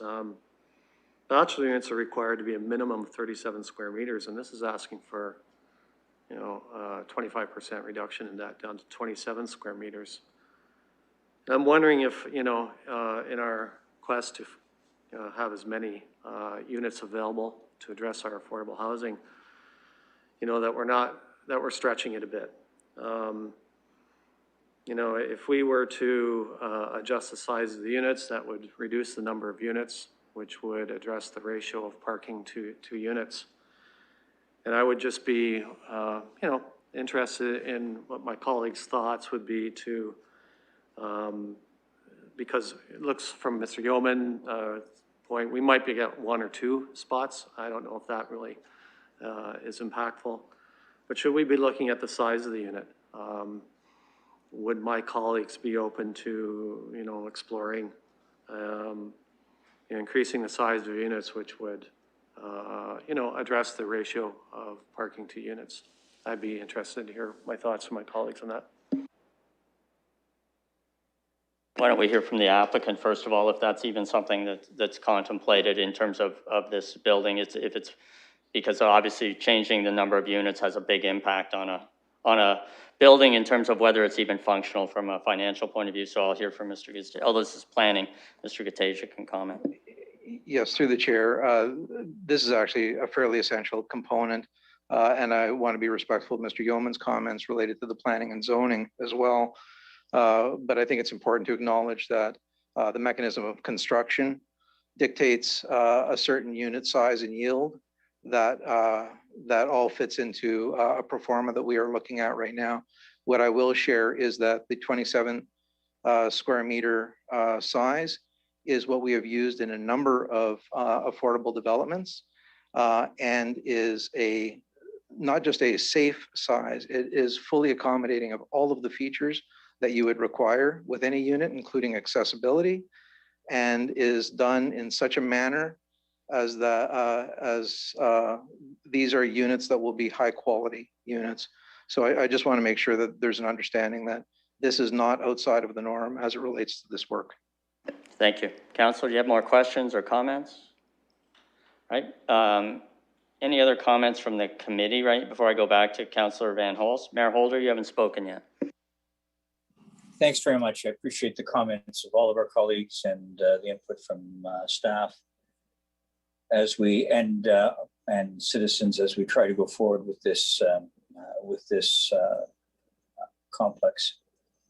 You know, there will always be situations where we're not going to be able to please all of our citizens. I mean, I think that just comes with the territory. But we've had a strong recommendation with respect to this application Genuinely, I believe that it satisfies the needs. They followed all the touch points for this. This could be dramatically different than what we see today. And so I look at this in a very positive way. I think it does make a contribution to affordable housing. And I take Councillor Hopkins' comment to heart, that in fact, one of the things that we need to do is to spread this around the whole community. And I'm mindful of Councillor Hilliard's comment about, does it seem that Thompson Road's had its inordinate share? Well, you know, I can't comment on that as much as I would say I might ask Councillor Helmer in Ward 4 and Old East Village about how they feel about that. And and I don't say that by comparison, except, and to be respectful, what I'm trying to do is I'm trying to find the balance and the right way to do this. And so I will support staff recommendation with respect to this project and hope that we're able to move forward with deep regard to our community and providing supportive housing. And again, I want to make a distinction between affordable housing, which often is a discounted rent, people who are trying really hard to do their very best to make a living and support their families, and those where there are additional supports that are totally required. The Indwell projects come to mind, and I want to make that distinction, perhaps for the committee, fellow colleagues who are listening on the call, and to the residents. These are Londoners who deserve our respect, and they may just not be in a position to afford the same level of rent as some others, but that makes them no less a Londoner. And so it's my hope that colleagues will come together on this important principle as much as project. Thank you, Chair. Councillor Lewis, comments? We are going to hopefully move towards motions and resolving this matter. We've spent quite a bit of time Thank you, Mr. in discussion, Chair. which is fair, but I just wanted to point that out to the committee. Thank you, Mr. Chair. And actually, I was going to jump in here because I believe Councillor Hopkins had already indicated she's prepared to move the staff recommendation. And I don't think she had a seconder yet, but I'm prepared to second that. All right. The only reason that I've stuck my hand up aside from indicating the seconder is I would like to add in a third part to clause C of the recommendation. And I've sent the clerk some wording on this, and it just would say that if possible, opportunities for additional parking be explored with the applicant as the application moves forward. Are you okay with that amendment? We can include that amendment in the motion unless somebody objects. I'll include that in the motion. I don't see it as being adversarial or contentious. It's something we've heard from the community tonight. Councillor Van Holst, you go ahead. Thank you, Mr. Chair. And again, I've got a number of questions and maybe suggestions, just as an advocate for the people in the area. I guess my first question is just talking about affordable housing. So I'm pretty sure that these aren't affordable just by virtue of their tiny size. But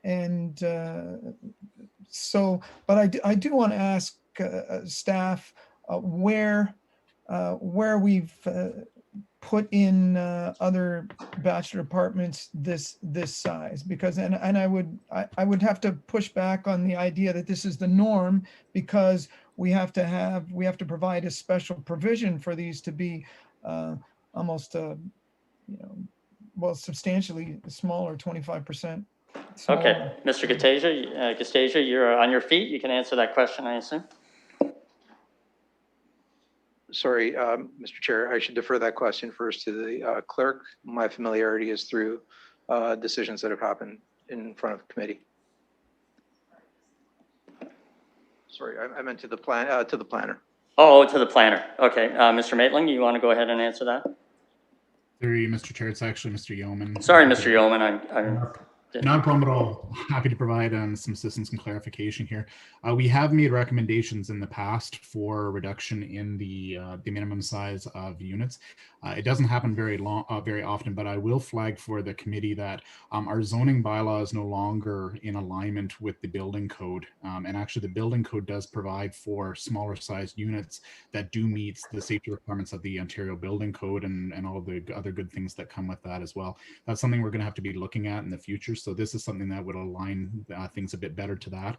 I will also note too that the unit size for a secondary unit is actually smaller than the proposed bachelor unit as well. So again, we don't think that the request is out of line with that. Thank you. Councillor, go ahead. Yes, thanks. And I appreciate that answer. I think that was good. My concern, of course, is that we're not creating a second-class citizens by allowing them to live in much smaller dwellings. But I'll also say to the committee is that we don't have to approve this. This could still go forward with larger units. That would just be a smaller number. So, and I would also say that it doesn't have to be as tall as is being requested. So it's not an all or nothing application that's happening here. And of course, because it is with the city, we have plenty of time to work out the details, and I would like to do that. My question to the committee is, what kind of a precedent is going to be set here for affordable housing? So my concern is that other developers are going to say, yes, we're going to put in so many affordable housing units, and but ask that they're all smaller. Maybe the bachelor apartments are going to be asked to be smaller. Maybe the one bedrooms are going to be made smaller. So what's the effect of us taking this approach where we've got a very, especially an intense monoculture of units here? I would also say that we could have affordable units that have a mixture of sizes. And when I first went to staff, they were under the impression that that's what it was going to be, not just this single type. So those are some of my questions and maybe suggestions to the committee. Let's see if I glance here, if I have any other notes I want to suggest. Now, I was really interested in what kind of supports would be available. Apparently, there's no special plan for sports. It's just, I guess, business as usual, which I think was too bad. I do think there was a potential for something more targeted and that could have made a big difference, but this is not necessarily something special in that way. It's simply smaller units, and I hope we'll consider some other possibilities. But at this point, I think most of the concerns that I've heard have been expressed, with perhaps the one exception of asking through you, Mr. Chair, have staff or the applicant considered approaching the neighbor next door at 150 King Street, which has a huge parking lot, to purchase a small section of that to add parking? I think that would be the applicant who would have to make that consideration rather than the city. But Mr. Gatasia, did you want to just address that briefly? Through the chair, I'm not sure if the councillor was speaking about the townhouse complex. We have no interest of having any overflow parking happening in our building at all. We don't believe that there is any need for additional space related to parking.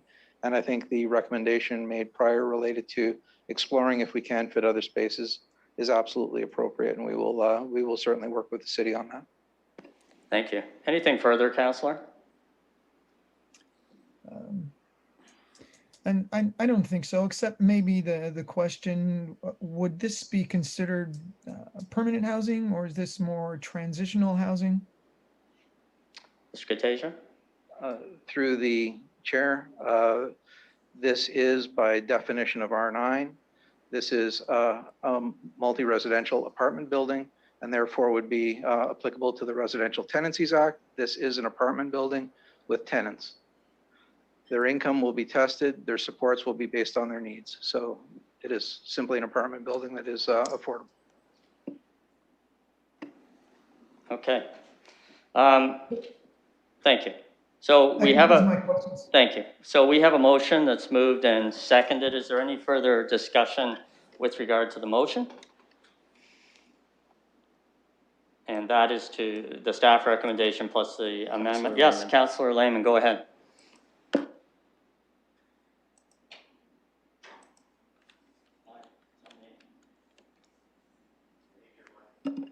Thank you. Yeah, I'll be brief. Yeah, I had concerns. Staff has addressed the concern I had about the size of the unit. It appears that they're confident that that this is acceptable, and also about parking. And while I would have liked to have seen a bit more parking addressed, but the amendment, I believe, emphasizes to staff our concerns in that area. So, you know, in this job, we have to make choices. And while this might not be the ideal thing I was looking for, the overriding thing is the need for affordable housing in London. And I will support this. Thank you, Councillor. Anything further from any committee members? All right, I will call the vote then.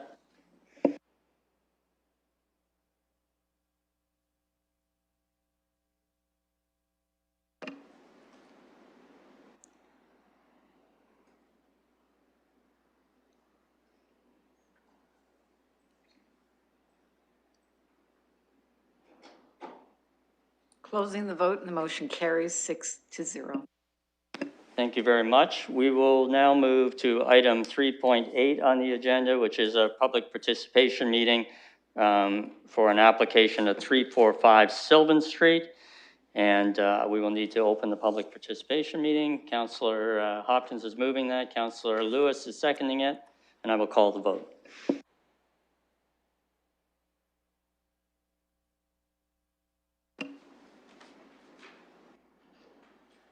Closing the vote and the motion carries 6-0. And is there a staff presentation on this matter?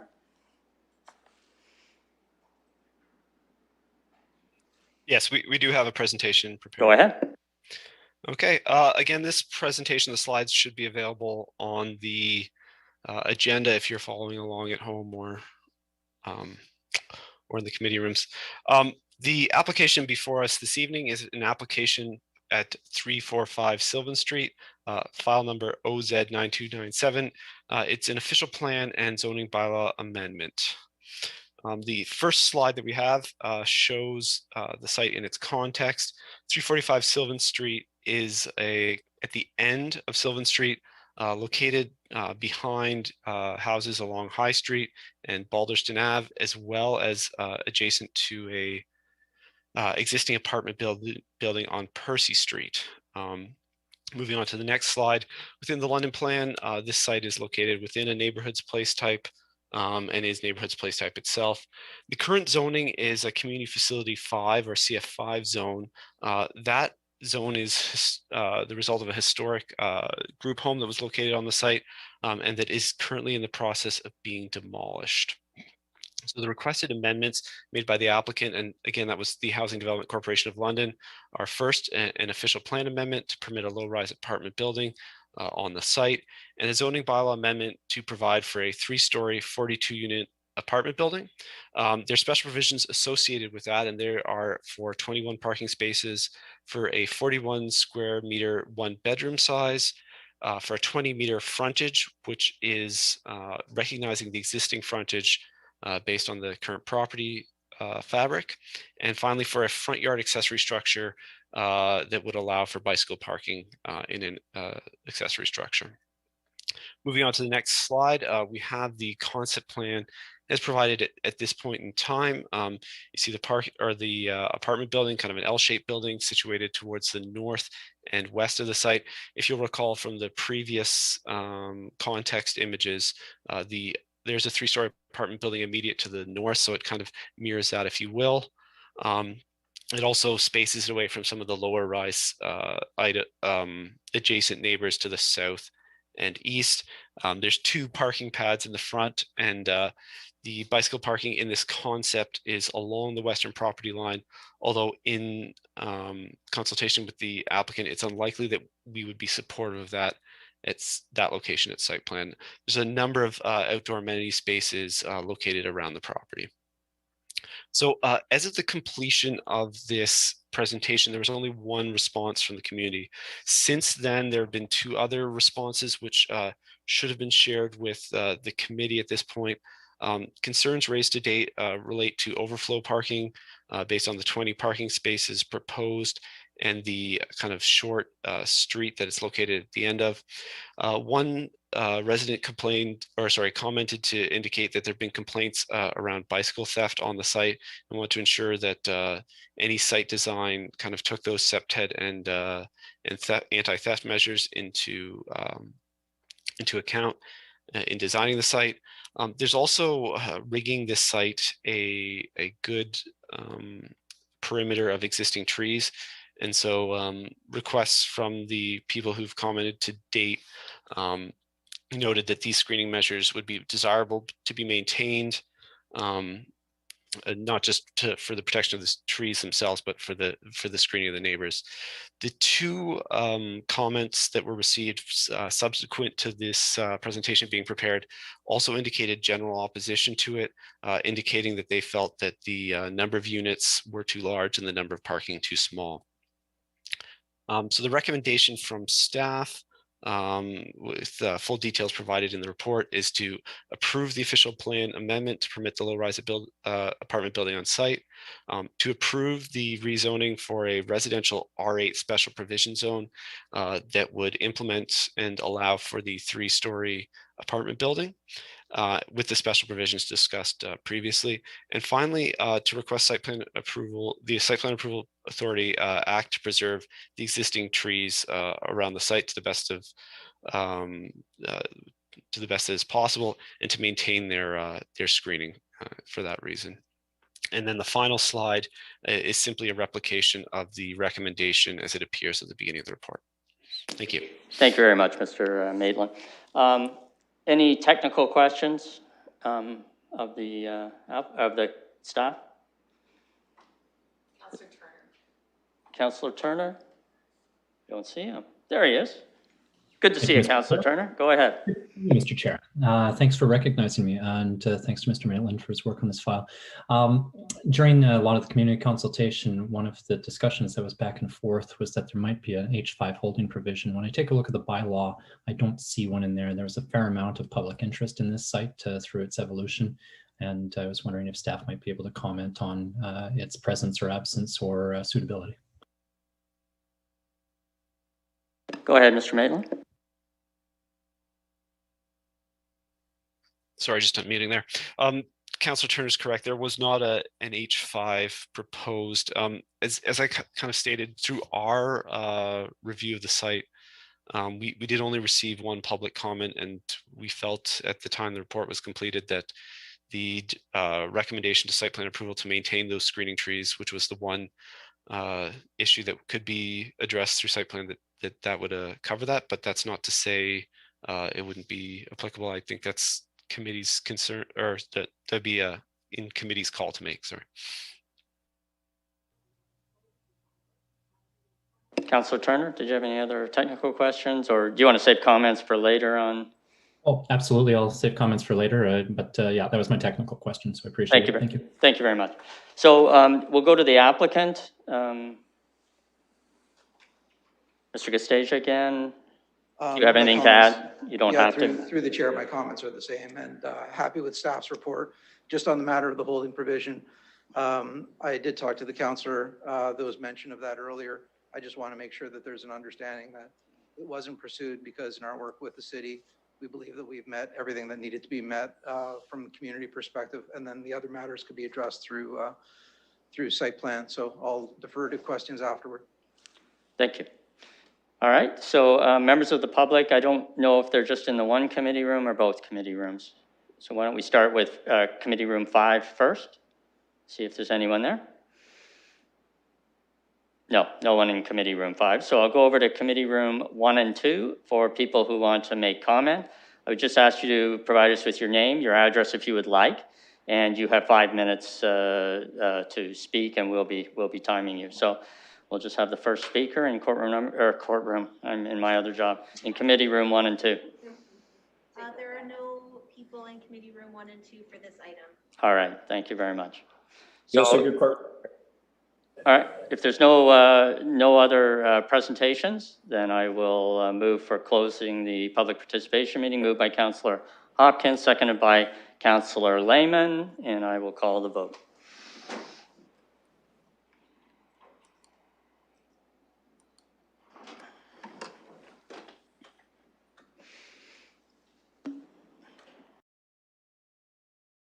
Carries 6-0. All right, questions or comments from the committee? Go ahead, Councillor Hopkins. I know the ward councillor Turner is here, and I would like to hear his comments first. Fair enough. Councillor Turner? You're on. Thank you, Mr. Chair, and thank you, Councillor Hopkins. Obviously, Council's familiar with this site. I believe this was originally identified as one of the stabilization spaces under the housing initiatives. It garnered quite a bit of attention in the neighborhood and a lot of discussion in advance of this, and I'd like to thank staff for hosting a meeting a couple of weeks ago with the community members. I think there was probably about 25 residents thereabouts that attended the virtual community meeting to discuss the site. I'd emailed everybody that I'd received any information from on this or any inquiries over the course of its history. In discussion with the neighbors, and both at that meeting and also through a lot of emails and phone calls, the concerns that I've heard surrounded a lot of the things that Mr. Maitland had addressed, such as density, privacy, parking, traffic, and fencing. As you see, this is a dead-end street, a rather short street. There's a reduction in parking proposed for this site, so there's not a site for a parking spot for every unit on this proposal. However, it is about a block and a half away from Wellington, which is where the rapid transit station will be located at Wellington and Baseline, as well as a rather ready access to a lot of transit and very high frequency routes. So with respect to that, there's some concerns within the neighborhood about traffic parking amounts, as well as whether there will be traffic impacts on that small block for parking, very limited spots. We had some good discussions about that, but I think most of the items that were identified were site plan type issues. And those continue to persist. I recognize there weren't a lot of public comments directed to Mr. Maitland's team, but there were a fair amount of comments that were discussed in the public meeting itself. As identified, there's fencing that goes around the site, but there's a lot of incursions in that fencing right now, which allows for pedestrian traffic to cut through and go through people's yards and things like that. So one of the things they'd like to see in the site plan addressed would be things like making sure that fencing was around the entire side yard lots all the way around, board on board or something like that as appropriate, maintaining the trees, that the bicycle amenity parking be placed in a place that's secure and not a target for additional bike thefts, for example. Ultimately, the question about the number of units on the site, I think there's probably a difference of opinion in general on how much density would be appropriate there. The 3-story building is consistent with neighboring buildings within the area. And I think the density is fairly consistent with it too. The trade-off on the parking ends up being a loss of amenity space. But overall, I think what is being proposed here is probably the appropriate. If it was much larger, I think then there would probably be a fairly significant conflict. The lot parcel itself is fairly large. One of the reasons for that front yard lot reduction is because of the irregular shape of the yard. It's a driveway that basically fronts onto it, and then suddenly that front yard becomes side yard lots for the adjacent houses on that. So it's really wide, but it's got a very narrow aperture for access right off the front. So anyway, those are my thoughts, but I think, as I said, had been some discussion about an H5 holding provision to allow for some of those very specific concerns that were raised by the community were all site plan issues. And so I think it would be appropriate to see those opportunities for the neighbors to be able to address the site plan issues as that evolved. But in absence of that, hopefully you'll add those specific concerns, the fencing, the privacy, the site location of the bicycle parking amenity and its security, and tree preservation, those kind of things to provide for the best siting within that site if you choose not to put an H5 holding provision in. Can I just confirm to the clerk that that will be done, those concerns? Yeah, the clerk is just confirming that in the absence of an H5, that will be done. I appreciate it. Thank you. Thank you very much, Councillor. And I'll turn it over to the committee as to what you wish to do. Councillor Hopkins?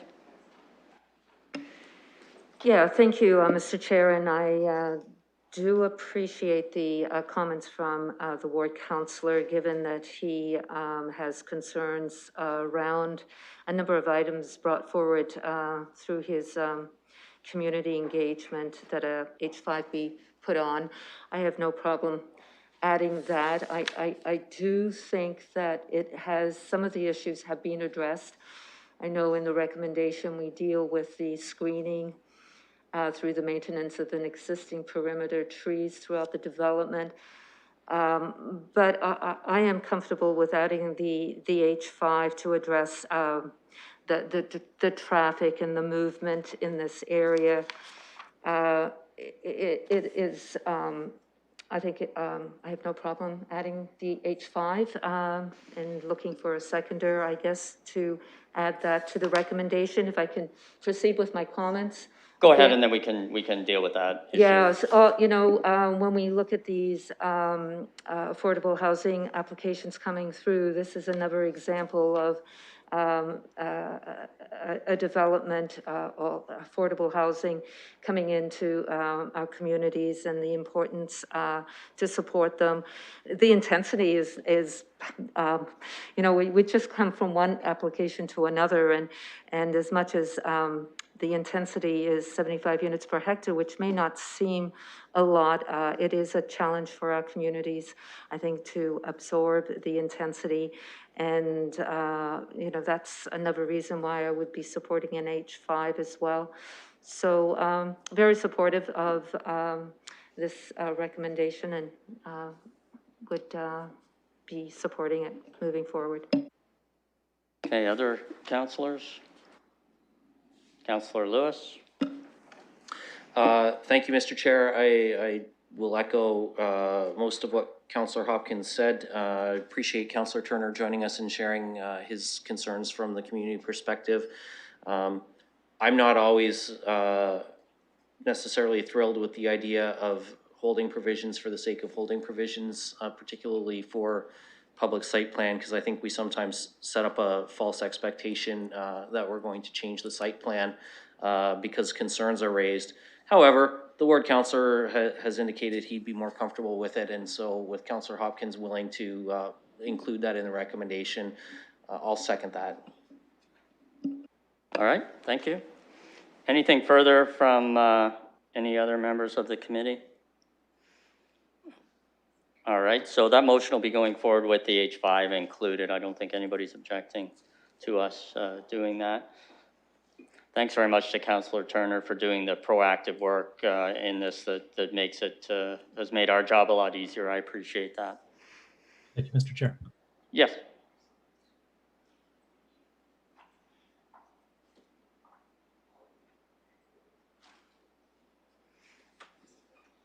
You're just going to wait for that to be done?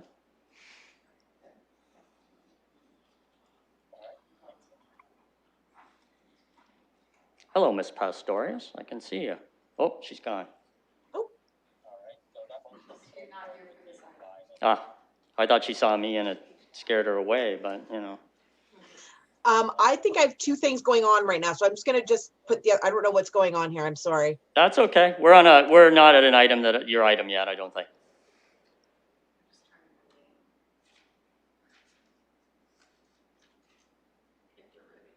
All right, so we're going to call that matter with the H5 included.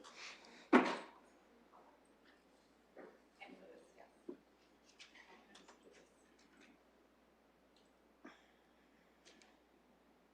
right, votes up.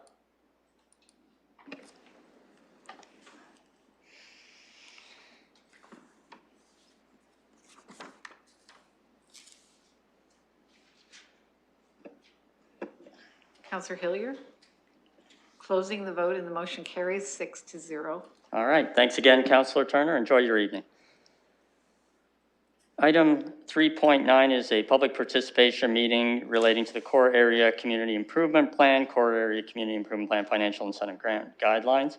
And I will need a motion to open the public participation meeting. Moved by Councillor Hopkins, seconded by Councillor Lewis, and we'll call the vote on that.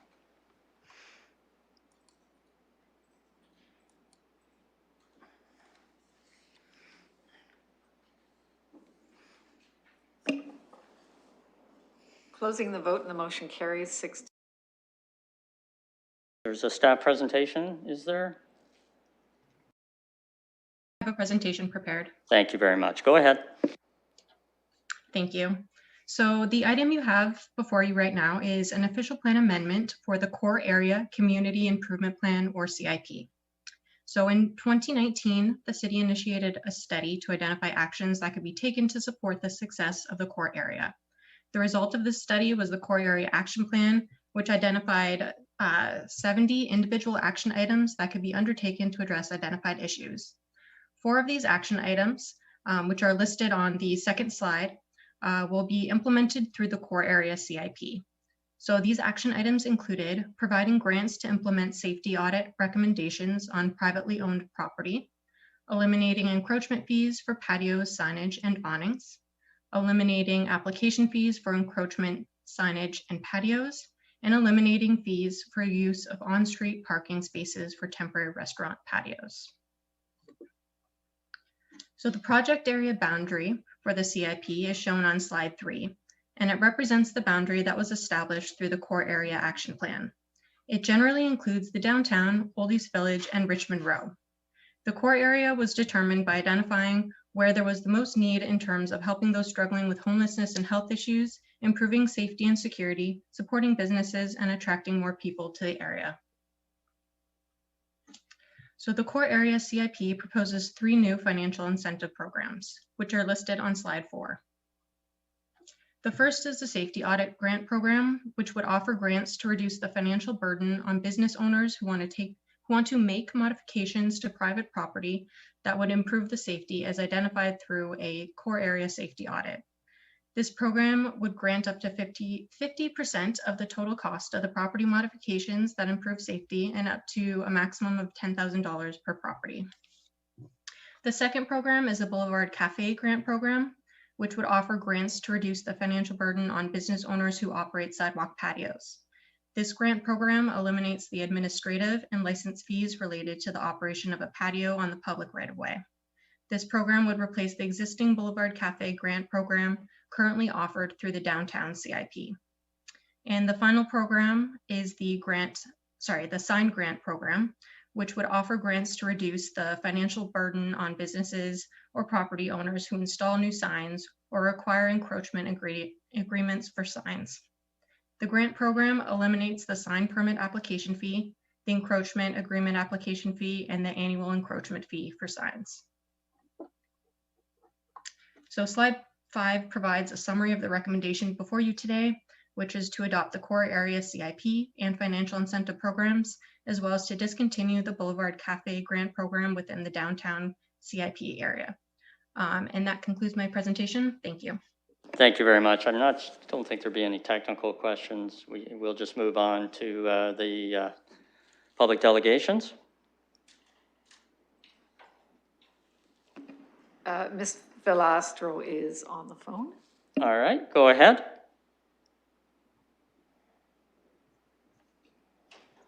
Ms. Velastro.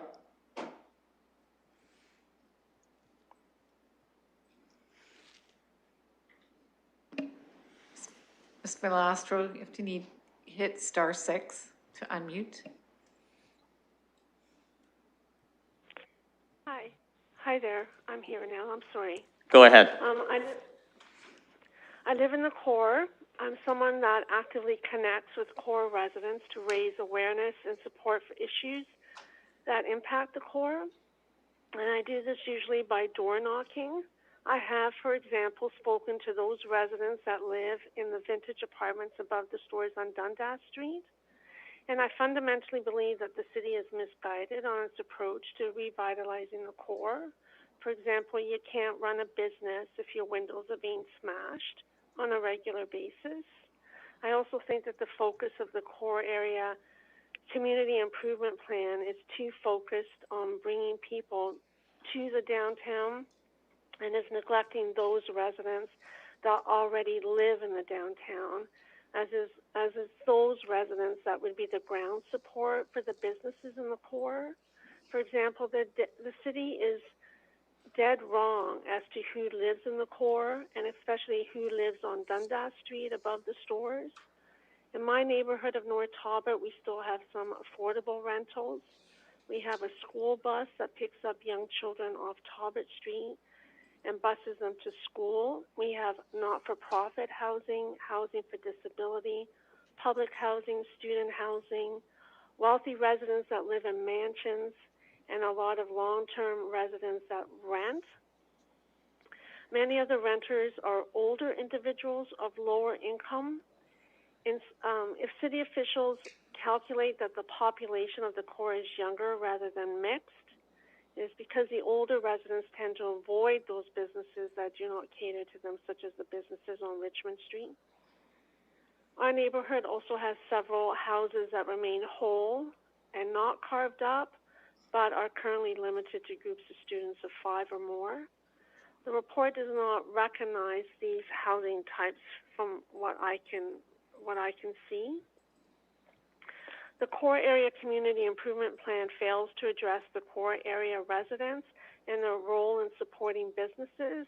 I would argue that these residents are the backbone of support and would suggest that taking care of local residents should be a primary focus of any plan to stabilize the downtown. I also believe that this plan is singularly focused on one type of business, but the core is overwhelmingly historical and with vintage storefronts, many of them tiny, that would be best suited to entrepreneurial businesses, that would be unique to the core, that in turn would attract people looking for a different shopping experience that would not be available in malls and accentuate the historical character of the core.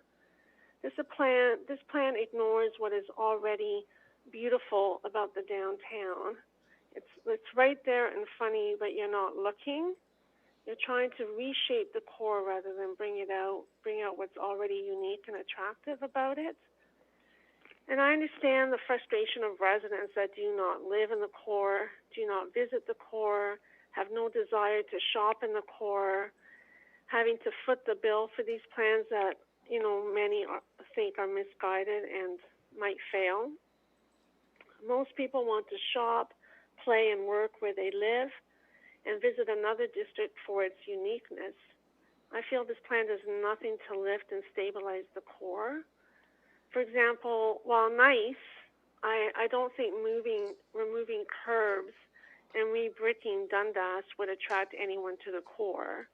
One doesn't really notice a road. A beautiful leafy streetscape might, because there's nothing like it anywhere else in the city, not even in Wortley Village or Oldies Village. In closing, I feel that the homeless population is part of the core, and I was deeply disappointed when the city removed the parquet at Covent Market because it became a gathering spot for people on the street. Personally, the parquet gave a sense of community, not my community, but someone else's community, and in many ways I found this better than having people scattered across the streets. I also found it hypocritical, that they don't have a place in the core, and they're obviously our neighbors too. So while I think it's great to have more public washrooms and to have visible foot patrols and all those small things. I think overall, I think that the focus is misguided, and I just think you need to treat it like a whole community rather than just very specific businesses. Thank you. Thank you very much. We appreciate you coming to present today. Who's next? Ms. Pistorius is next. All right, Ms. Pistorius. Hello, everyone. Thank you very much for having me. I will be very brief. The Old East Village BI supports the staff recommendation for the core area community improvement plan as it further activates the already approved core area action plan. And I would like to thank city staff and the entirety of council for your ongoing support and work to continue to revitalize the Old East Village. Thank you. Thank you very much. Other presentations? Which in room 1 and 2? Yes. All right. So who would like to speak? Thank you very much. If you could just give us your name and your address if you like, you can start. Yes, my name is Frances Fancer, and I live at 250 Pall Mall Street. And I'm just wondering how the core improvements are going to affect our tax rate, because we're already at a high level, I think, at $5,400 a year. And I would like to know what our zoning is for the property, as well as the mill rate for our property compared to others in the area. A condo on Queen Street pays $2,800 per year, and I don't know what their zoning is and what their mill rate would be. Our building is the single condo building on Pall Mall Street, and I'm just wondering why it's so high. I come from Mississauga. I moved from Mississauga about a year ago, and I had a 1,700 square foot condo right downtown Mississauga, and I was paying $2,800 per year. With the bus at the door and the LRT, which was going to be passing on the corner within a year, and I moved to London, and I have a 5,540 square foot condo, mid-size building, and I'm paying $5,400 per year, and I can't understand why. So I'll leave that with you. That's what I wanted. That's my presentation. Yeah, I think that the question of your taxes, I would love to talk with you about that for about an hour, but nobody else wants to hear me. So that's really a political question and related to other things. Okay. I don't think I would ask staff to answer that. A lot of it depends on decisions made by this council. So there you go. Any other submissions, speakers? No? All right, we just need a motion to close the public participation meeting. Moved by Councillor Lewis, seconded by Councillor Lehman, and I'll call the vote on that.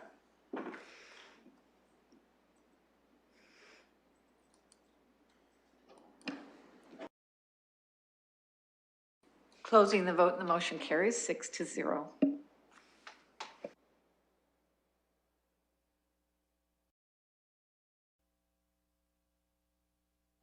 Yeah, thank you, Mr. Chair. I do have just a couple of questions from the public participation meeting, just to further understand that my first question is about funding for the CIP, if it is in our budget. And my second question is around investments. When we make investments in downtown core area, what is the payback that we normally get? Someone from staff want to answer those two questions? I think the first is how we're paying for this plan, and the second part is the payback. Yes, through you, Mr. Chair. So the first one is regarding the funding. So the funding for the CIP was approved through the multi-year budget for these programs. And we also have a reserve fund that is used for additional grant programs. And you'll see that in the recommendations. On the second item, in terms of payback, we have included a number of metrics that we will be tracking as part of this community improvement plan to track how it's performing over time. In other instances, we have for other incentive programs, we do track them based on kind of the public investment and the private investment that we are getting out of that. So that will be something that we will do ongoing as well. Any further questions? No? Any questions? And then we'll go straight to comments. Is someone prepared to move the motion, I guess, at this point in time? Moved by Councillor Lehman, seconded by Councillor Lewis. So we've got the motion on the floor. Comments, please. Councillor Lewis. Thank you, Mr. Chair. Pleased to second this. I think this is a really good investment for both the LDBA and for the OEV BIA and their member businesses. I think that the fact that, first of all, this is already a budgeted item, I hope is at least of some consolation to the individual who asked about that. There's not going to be a new cost to you for this. And just picking up where Councillor Hopkins was with a couple of her questions, I think it's really important to understand that in terms of the return on these investments, there are different returns on investments depending on the individual investment. Obviously a new residential building returns an investment on property taxes. A return on investment on a CIP may mean that a business stays in the area or locates in the area. Different types of returns on investments, but I'm glad to hear from staff that they are measurable. I really am glad that this is coming forward and that we're going to support it, I think, based on comments that I've heard so far, because just a week ago, I'm mindful of the fact that there was some discussion about whether or not we were investing in our downtown around some other items that came forward through the recovery network. And I think this just goes to show we are making investments in our downtown and our core area. We're not going to say yes necessarily to all of them, but we are saying yes to ones that seem to have good value that the majority of council can support. This is certainly one that I support. I appreciate Ms. Pastorius from the OEV being here tonight to extend the business support for this. And I hope that the businesses do take advantage of these opportunities so that we continue to see a revitalization and a successful core area. Thank you. Any further comments? I'm just going to turn the chair over for 1 second to the vice chair so I can make some comments.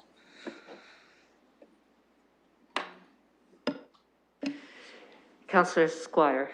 Thank you very much. I just want to, of course, recognize Ms. Pastorius. She worked so hard and has done such great work in the Old East Village that I wanted to recognize that. She's an extremely positive person who also is getting a lot done, so I appreciate that. I also want to comment on Ms. Valastra's comments because nobody has. I think she has some points in some of the things she's saying about downtown, how we've responded to downtown, what is going to work downtown.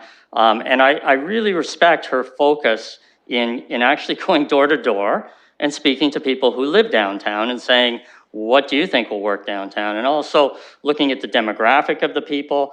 And I think this idea of an emphasis on the people who reside downtown and are the backbone of the businesses downtown, I think is a really important one. And I'm really appreciative of her comments today. And I hope staff heard those comments and thinks about them a little bit, because we can have as many plans as we want, and we can have a lot of different things. And any of us who are councillors for a while have seen the plans for downtown come and go. I was here when Live, Work, and Play was the plan of the day. I've seen lots of plans since, but sometimes getting back to basics, in terms of what Ms. Velastra was talking about, I think is really important. And I really want to commend her for that and the time that she takes to bring that point of view to City Hall. So I didn't want to have her comments go by without comment. So that's all I have to say. I have no one else on the list, and I thank you for your comments, and I return the chair. Thank you very much. So if there's no other comments, I will call the vote on this matter.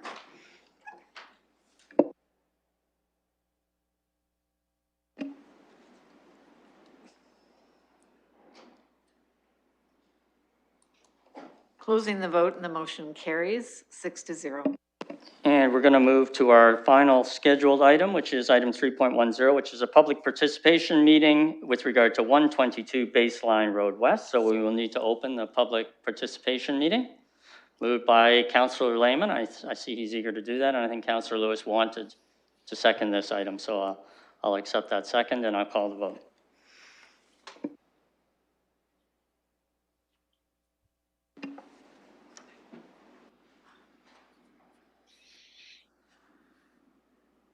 Closing the vote and the motion carries 6-0. All right, looking for the staff presentation on this matter, if there is one.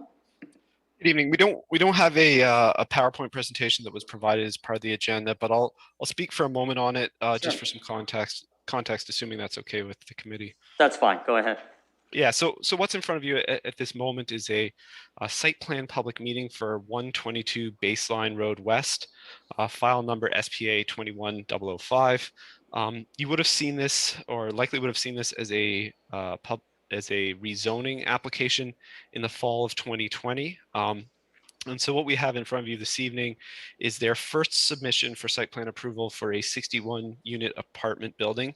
The plans are available starting on page 11 of the report in the appendix. Don't really have many other comments to add at this point, but we're available to answer questions as needed. Thank you. Thank you very much. So we'll go to any presentations. Are there any, Clerk? Mr. Chair, I'm not aware of any members of the public waiting to speak to this. All right. Perhaps Committee Room 1 and 2 could confirm that for us. Thank you. No members of the public, just the applicant to respond to questions. All right, thank you very much. So we will call once, twice, 3 times for public comment. There being no public comment, I would ask for a motion to close the public participation meeting. Moved by Councillor Lehman, seconded by Mayor Holder, and we'll call the vote on that.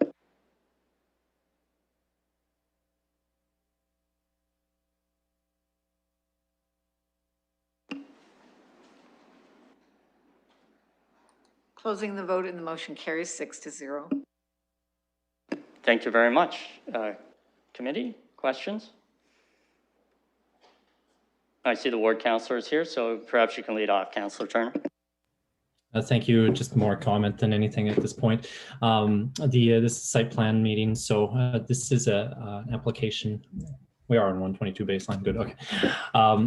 It's for site plan. The mayor and I had the opportunity to be there for the groundbreaking, and this is a great opportunity for new style of construction using potentially modular construction.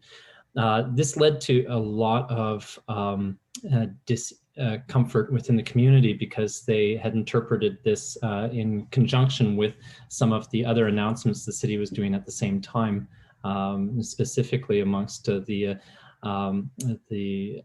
temporary winter housing shelters. And so they conflated, I believe, the modular housing with these trailer housing associated for the temporary winter housing, and thought that shipping containers were going to be used to build a homeless shelter on the site. And a letter, a rather inflammatory letter, was distributed by hand to all residents within the area, and there was an entire slew of emails that came my way as a result of that. So hopefully I was able to address most of the concerns, to address what this was. There still is some concern that affordable housing is being built in this location, which is a little disappointing because I think the discussions that were had through, I think, 3 applications so far tonight, and very similar applications, discuss about the need for affordable housing and what the form is. So in this circumstance, this is a site plan meeting. It's not a question of whether the application is being approved or not. That's already been done. It's been rezoned. It's and the form is being brought forward. The only thoughts that have been brought forward from the community specific associated with the site plan pertain to the trees on the area. I think staff have spent some time to try and address the tree preservation on the site, but perhaps through you, Mr. Chair, they might be able to speak a little bit to that, because the building is mostly situated on where the bulk of the trees are within this lot. All right, someone from staff address the issue of tree preservation? Yeah, we would have, sorry, we did receive a tree preservation plan as part of the submission. I believe it's acceptable. There were, this one's kind of interesting just for some context. Tree preservation can sometimes take different roles within the site plan process. So there's an ecological role, There's a landscape role, and it's kind of meeting both of those, or it's taking both of those review at this point. From a landscape perspective, we're very much in a good place in terms of they're maintaining what they can, they're planting and replacing. In terms of the ecological piece, there's still some finalization around their EIS that needs to be done, but in terms of the approach that's been taken, the entire eastern property limit is to be treed, mostly maintaining or preserving trees, or preserving as many trees as possible, certainly. And the sorry, there's something else.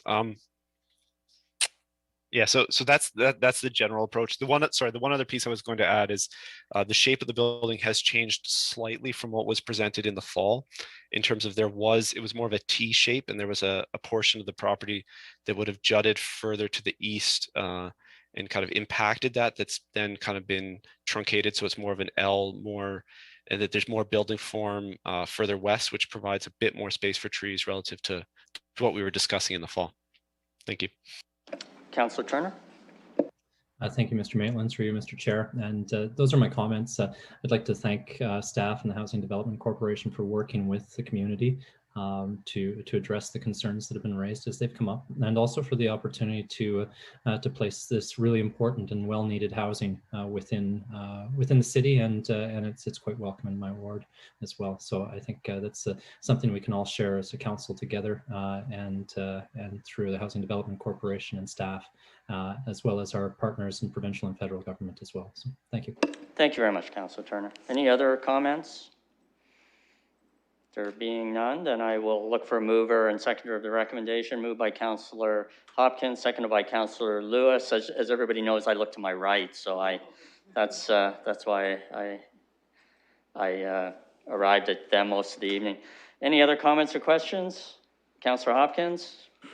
Yes, I'm very pleased to support another affordable housing application coming forward to see 30% affordable. I know this is a site plan meeting, but I think it's good to see those numbers. I appreciate staff's response about the tree preservation plan. There are quite a number of trees there that are on the property, and I know we're going to be removing some of those, but we're also going to be planting quite a few trees too. So I think there is that balance. It's important to note as well, the councillor of the ward, given that there were 394 property owners contacted and with very little replies, I'm sure he was quite busy trying to navigate and pass on information to the community as to what this application was about. So with that, happy to move it. All right, it's been moved and seconded. No other comments. I'll call the vote.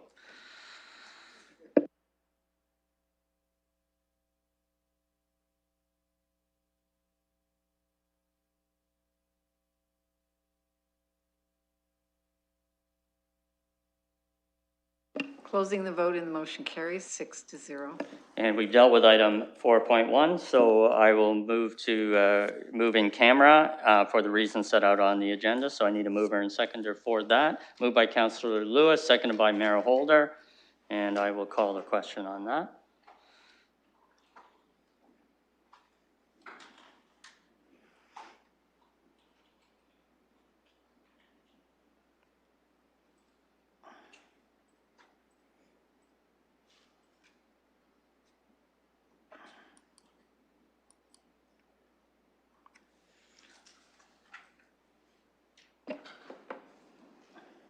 Closing the vote and the motion carries 6-0. I think what we'll do is take a 10-minute break till 7:25.